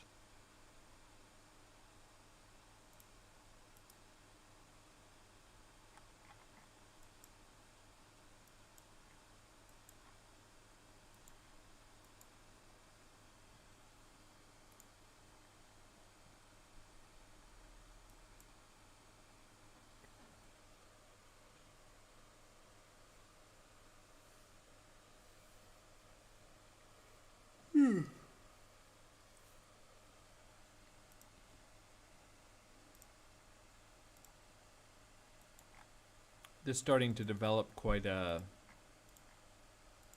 grindy, bearish look to it.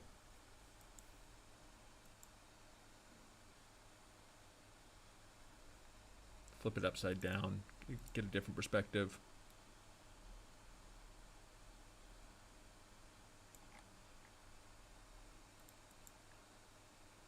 But that's what I'm looking for.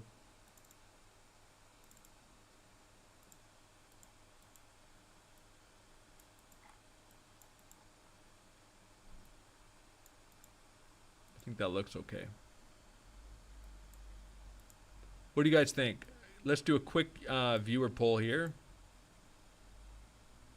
I think it's reasonable to be looking for long still into these lows without taking these lows.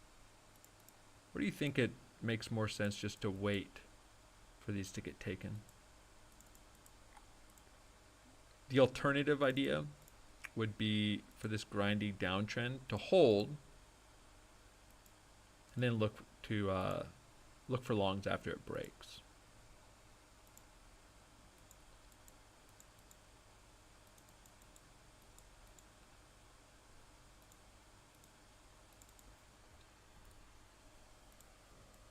Something like that.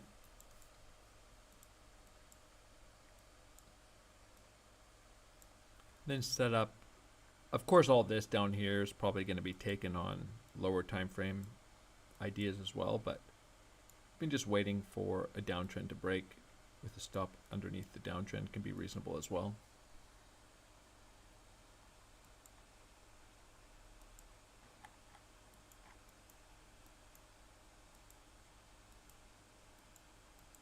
Something like that.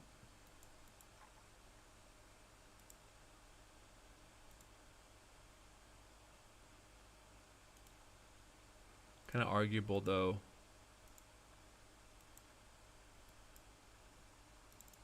This downtrend itself, prices still, it's moved 12%. The better trigger down here, if I can recall this move, I'd have to go down to the low time frames here. I think, did this just range and then bounce off just a local retest 618? Pretty sure this is what happened here. Like this looked super, super bearish. Can I get there on the 1 hour chart? This isn't 2021. This is a retest of this level. Price was ranging. I think it even had a local descending. Let's go to the 2 hour chart.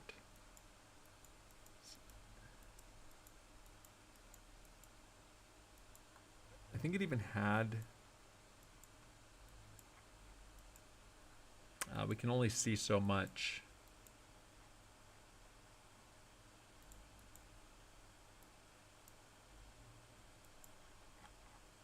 But yeah, there was a lot of selling down here.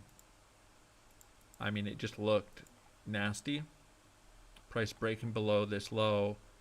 This big wick right here. Ranging. And then just a huge impulse out of here. We obviously had billions and billions of dollars. Massive liquidations, if anybody remembers that these wicks.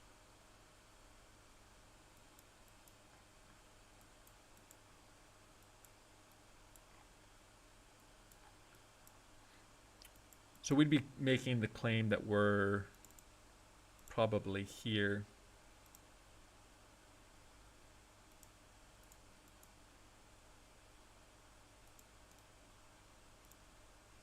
Let's just pull some of this lower time frame fractal.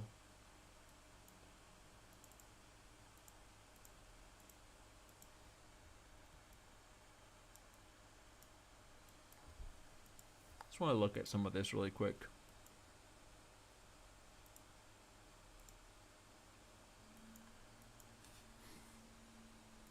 So what are the similarities here?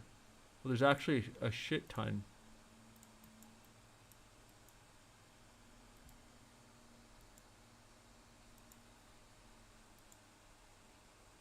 It's just on the 2 hour chart.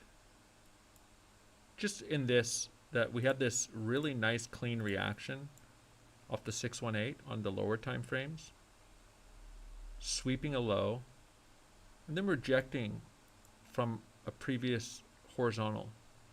The clean SR flip back into the lows, local rally.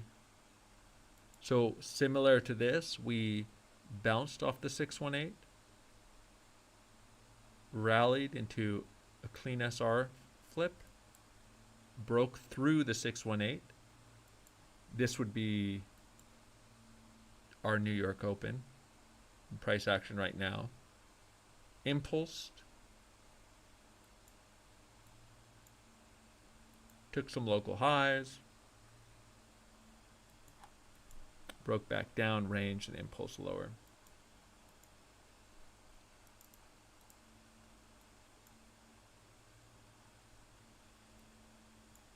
So this would be Thursday. Oh, this was Thursday as well. So the days are the same, Thursday and Sunday. So let's go look at our current price action. This is 2021. I'm just kind of thinking about how this kind of fractal price action played out. Can I just...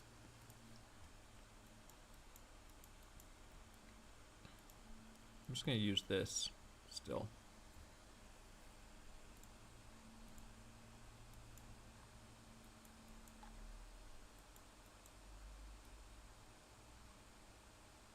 So arguably,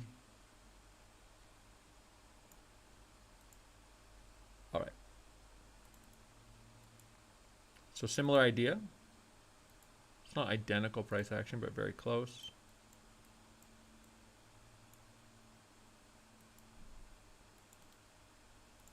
Price came into the 618. Really nice clean sweep into the 618. Rejected from an SR flip.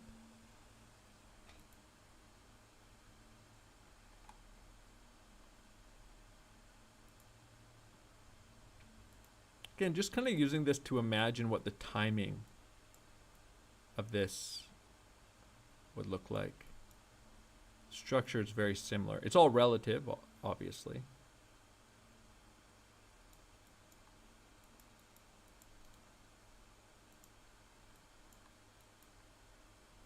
So this was our, you just measure it here. This was our 618 wick.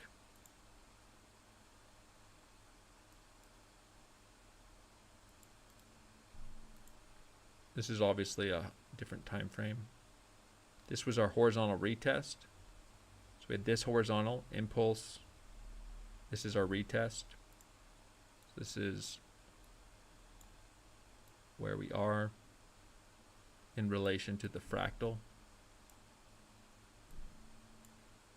And I would argue this is the 4-hour chart. You'd be somewhere in here.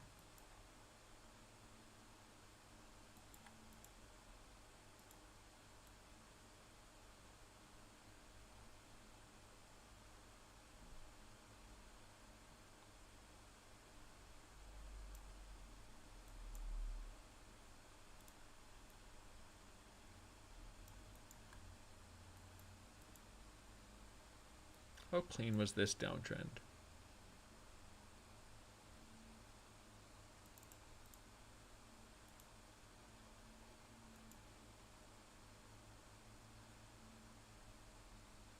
So from a timing perspective, if we followed a similar trajectory, it would look something like this.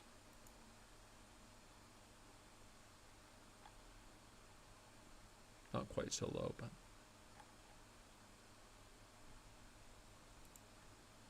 I like it. Breaking out of this descending structure looks a lot more bullish.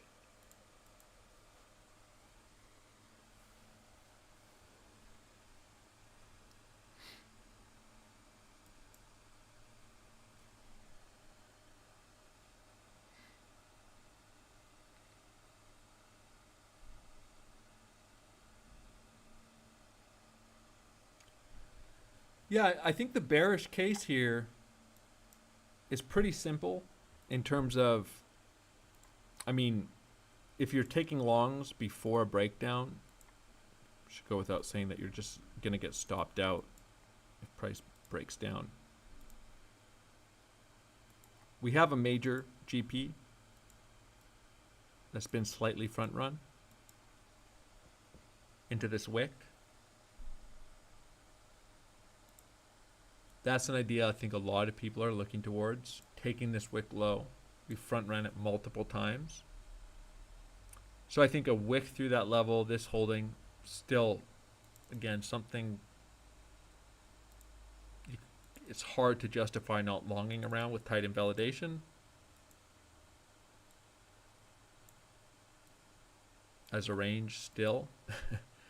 And the more bearish idea, we break it down and come into these lows.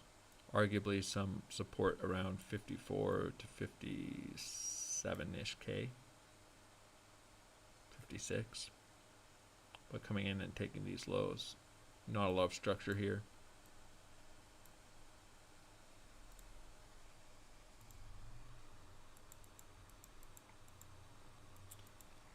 We could make a couple comparisons here as well to the fact that this was our GP.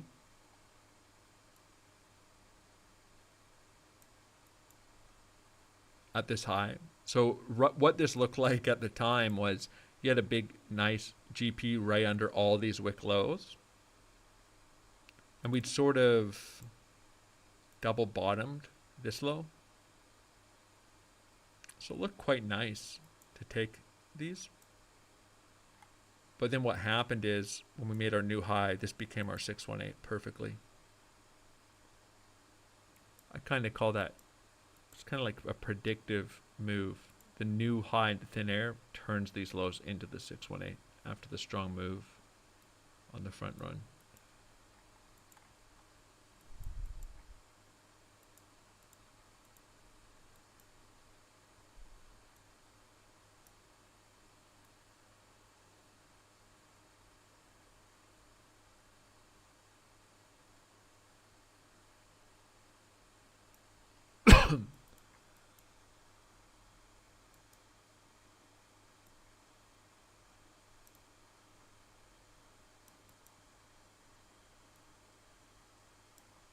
Not quite the same here.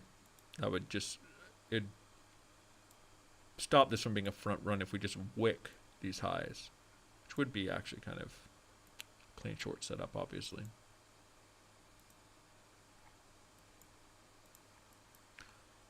All right. Well, let's take a quick look. So arguably a little bit of defending going on here to hold price up locally.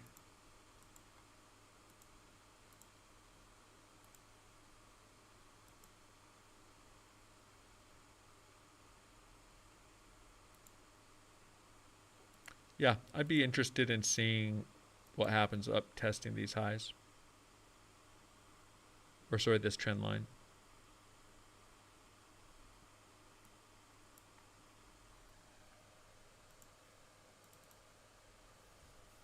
Let me just skim through the comments really quickly. Just sort of, this live stream just sort of hanging out, catching up on the charts here after the weekend off.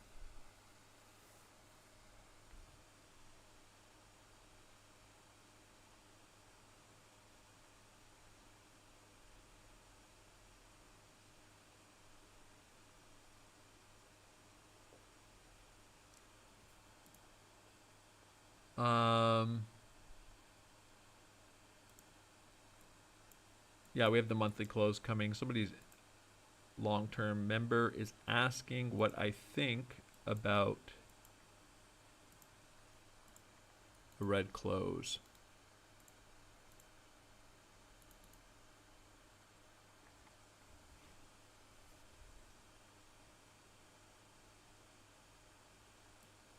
I don't know. I mean, the close is always a nice time to trade around. Like, for example,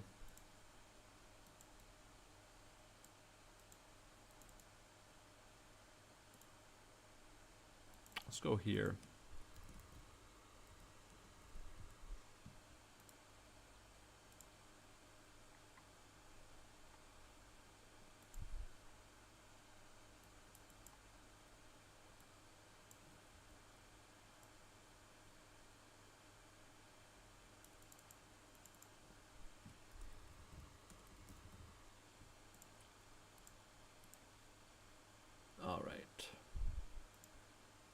So let's just say that we come and retest this weekly candle low after the close. So we kind of chop around here a little bit.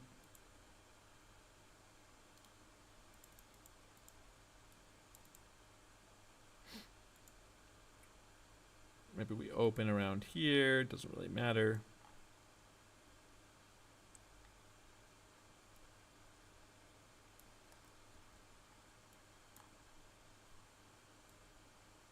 And then we have a really bullish month.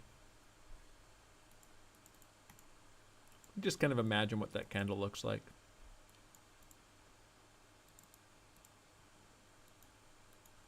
I gotta make it wide if I want to put the wick in. The imaginary wick. God damn it.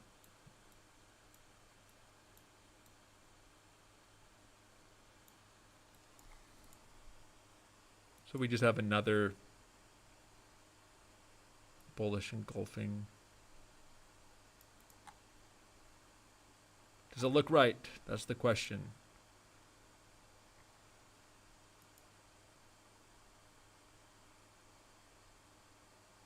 Actually, I don't think I quite noticed that this is also just a retest of this previous monthly candle.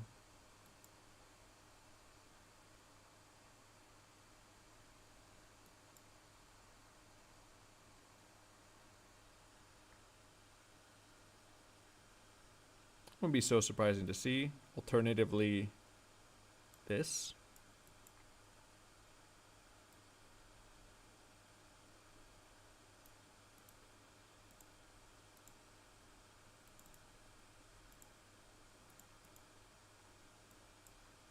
I don't know. I'd say I'm not really thinking the color the candle closes here is so relevant. Just the support and resistance we have. We're in a clear range. We have lows here. Locally, I think the question is, and this is why the question is important. Look at this big candle. Are we going to make a new low? Or are we going to bounce from a higher low? And if we do bounce from a higher low, are there very bullish ideas from here where we aren't just coming up and retesting the highs, but we're making significantly higher highs? And there are. I think there's strong Elliott wave ideas here that put this as our wave 3, 4, 5.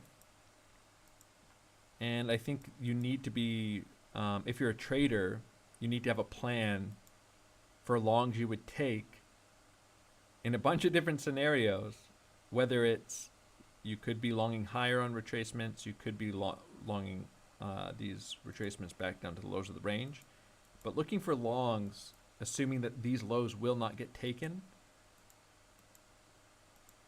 for me is an important thing to be looking for. And ultimately, that might just mean I'm going to be taking some more stops. I mean, for example, there's very few, like unless price just rips through the level, like if this happens, I'm going to have a long out of here, almost certainly. And if it's followed by this, I'm taking the stop. And then if this happens, I'm going to have a long out of here as well.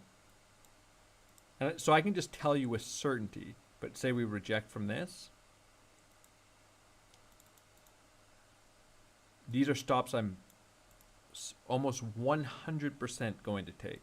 There's no way around me taking these longs, I don't think, other than just not to take them. But what's the justification? And likewise, if say just price nukes and runs here,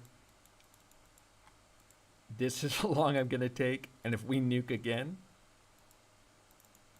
I'm going to take a stop there. So I already know that, right? And I'm happy to do it. There's just nothing I can do. And of course, there's always going to be somebody. And again, if I'm just going to give this as an example for long setups, because this is also our major 618 at 38K approximately.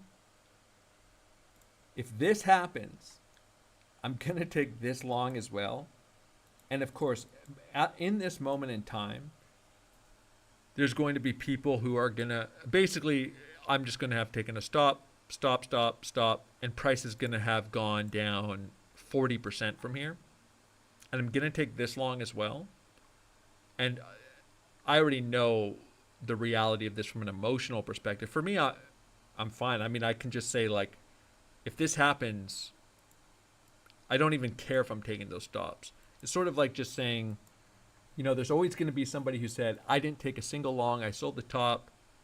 I did short the top, by the way, but I don't have a single long running all the way down, and my target was 30K, and you idiot, you longed multiple times on the way down. Of course, yeah, if price comes down to that level, you're going to feel like every long was so stupid, and I'm going to take this long as well. And if this long doesn't work, I'm taking another stop. But being willing to risk 1R on these setups in a locally defined area of the chart makes perfect sense. And I'm going to,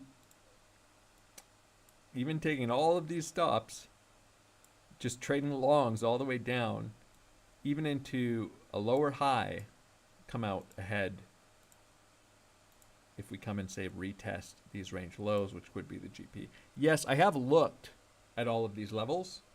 There's no point in me talking about them right now until we break some of this structure down. But it's just the reality of trading. This could possibly happen. I don't know if there's necessarily anything to be proud of if price comes into a strong downtrend here, and you never, and let's just say we have like some minor reactions, you know, and maybe this isn't straight down, but we just range here a little bit. Might be some nice local short setups, but regardless, that you just didn't find any longs on the entire move down without having a strong thesis. Like, for example, if somebody has a really strong thesis and they explain it, that's one thing. But if somebody tells me, I say, well, why didn't you didn't take a single long? What was your thought process between, like, you weren't willing to risk 1R all the way down 50-60% retracement? And if they said, I don't know, I just had a feeling, well, that's not good enough for me. Right? If your thesis, because this is the funny thing about, like, say, Twitter, for example. If you have a big account and you have 50,000 followers, there is just going to be somebody with every thesis out there. So no matter what you do, somebody will say, oh, you know, I did this. And there's always going to be somebody who did the perfect thing in any given circumstance. It's going to have tens of thousands of people. And you ask, like, oh, why'd you do it? And they'll just have no answer. They wouldn't have been able to explain it beforehand, the reason, the logic. And the same thing would happen again here. I would take this long knowing that price could just run straight down to 20K. And then I would just long that level. And there's still going to be people who said, I didn't long the entire way down because I was looking for a run of these lows into an 886 and it creates this giant harmonic. Okay. Yeah, so anyways, I think things could get quite bearish if we start breaking this down.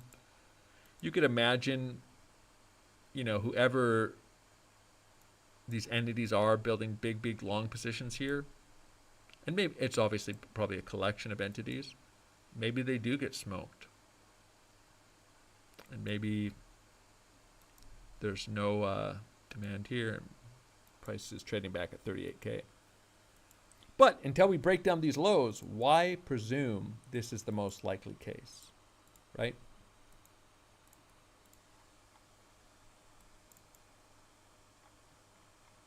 There's lots of levels below, and I can imagine scenarios, but even this isn't going to wreck me, right? I mean, let's just say for an example, let's say I take 10 R's, straight stops here. I take 10 longs all the way down here as swing longs. So even if price bounces, I take nothing off of them. That's fine. That wouldn't even be a big deal. I mean, it's a big deal in some sense, but if price breaks straight down to 38K, that's not really your typical, and offers like there's no short thesis, like, or the no short setups. Like, we don't even get a retest here into a, you know, a local fib, local retest 618. There's no short setup. It's just kind of minor reaction, breakdown, minor reaction, breakdown. And so on a move of 50% with no short setups, you take 10-hour losses. It's not ideal, but it's not going to be your typical week of trading. It's sort of worst case scenario, right?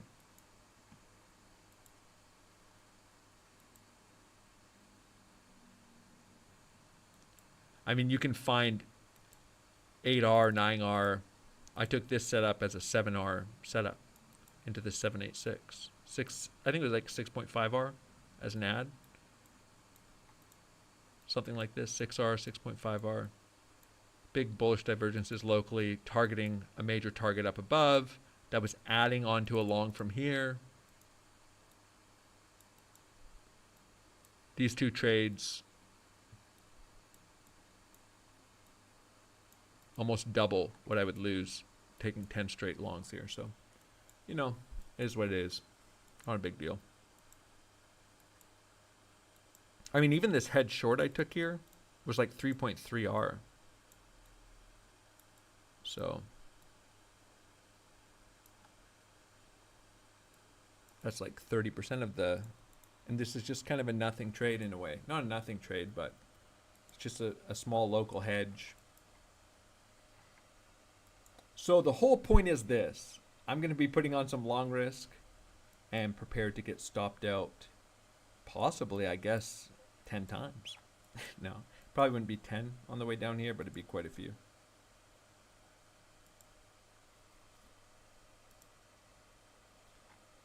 All right. But that's kind of the name of the game, right? Like, you're structuring your trades with risk management. So you're never risking the whole account on a single trade. You know, between 1 to 2% is a pretty reasonable amount to risk on a trade, in my view, after you have an edge. And then you have asymmetric risk reward. So if your trades that work pay you 4, 5, 6, 7 times, 8 times, 10 times, 20 times what you lose on the ones that you lose, even if you find yourself in a situation longing every level on the worst possible scenario, price breaking down, it all kind of works out in the end. Somebody says, why would you take position if can stop? This is Kevin.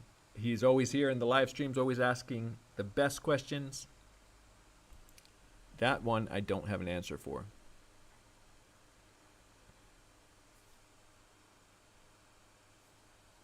So we can just see here locally. It's nothing major. There is a little bit of defense here into this. So we have some aggressive market longing coming in. This price comes and retests this level. CBD making a slightly lower low. Every candle here, negative delta, 1.9 million, 900K, 1 million, 260K. This one, a little bit of positive delta, but a little bit of limit buying pressure coming in locally. So we retest some of this horizontal support.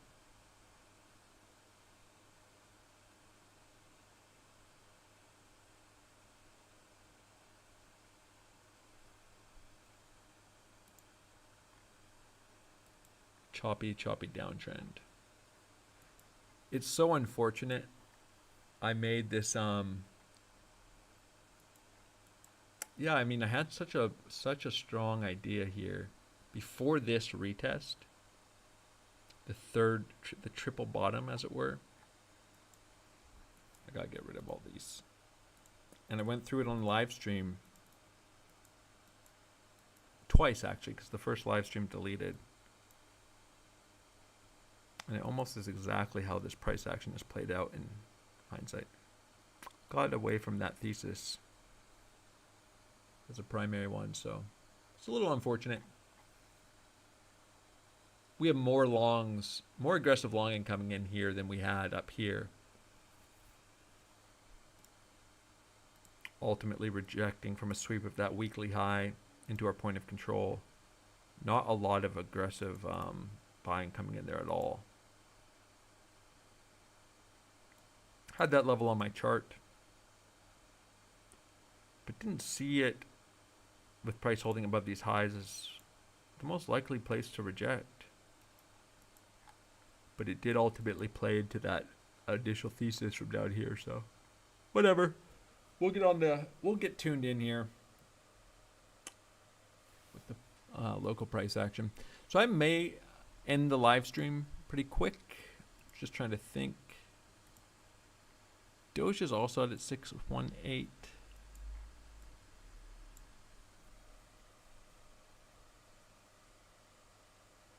XRP was pretty strong earlier.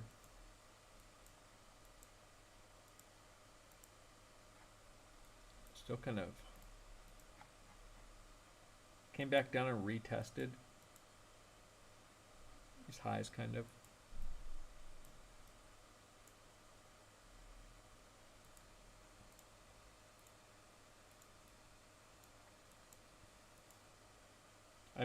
I am interested in some longs on XRP. Back down to these lows would be okay. I think it's a pretty clean setup.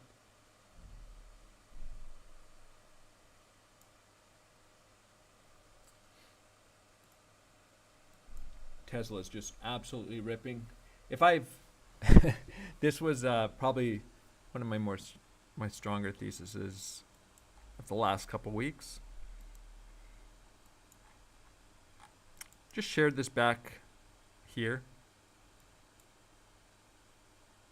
This idea of Tesla coming back down and retesting this ascending structure, taking these lows. I shared this back in January. Some pretty strong bearish divergences in order flow. This idea of coming and wicking these lows into the trend line. I shared it on Twitter and obviously talked about it on Discord as well. And then coming and faking out this triangle. Taking these highs. Nice long setup. It's about 75% away. And then coming down into all these lows. Back to take these highs.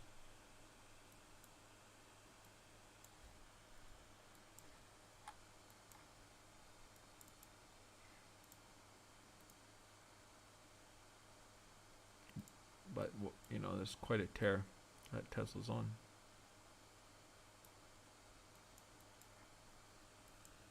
Almost 40% from the lows.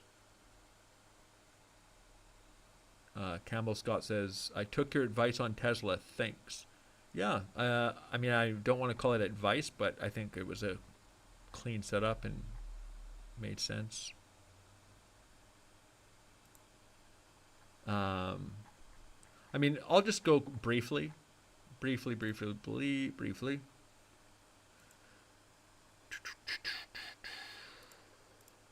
the Discord here. So this is back in January, February, March.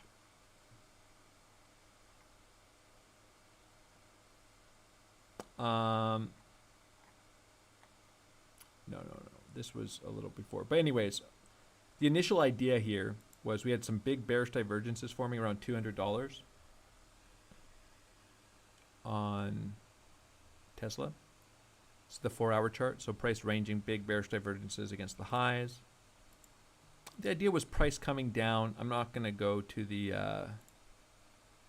Twitter post, but price coming down into this $145 region, but testing this ascending structure. I don't think this is actually the first time I talked about the idea. And then I gave that update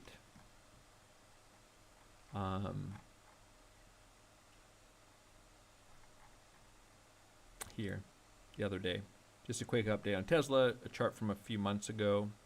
So we're tapping this trend line. And that was just right at the lows. Next day, we were up 20%. Quite a clean idea.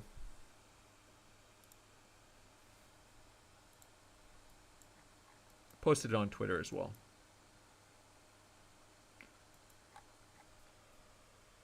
Arguably important support SR flip here. But a very strong move.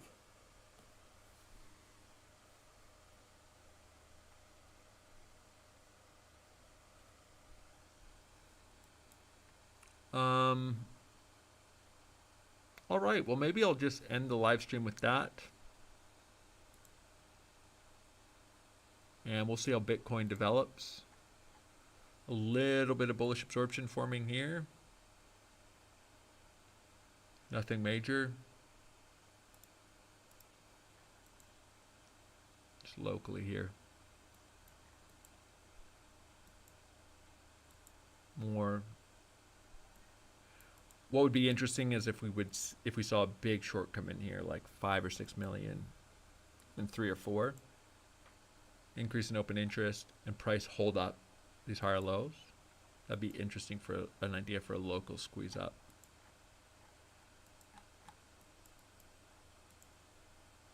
So far, we just have a little bit of absorption, but nothing too telling, because without some really aggressive selling, it's hard to make a conclusion one way or the other than to say that there's some defense here. But relative to the aggressive buyers, we haven't seen that much aggressive selling yet. All right, well, we're 2 hours and 15 minutes in. I think I've gone over all my thoughts. I'm gonna just take a few minutes to do some other things, and then I'll keep an eye on the charts as we head into this evening here.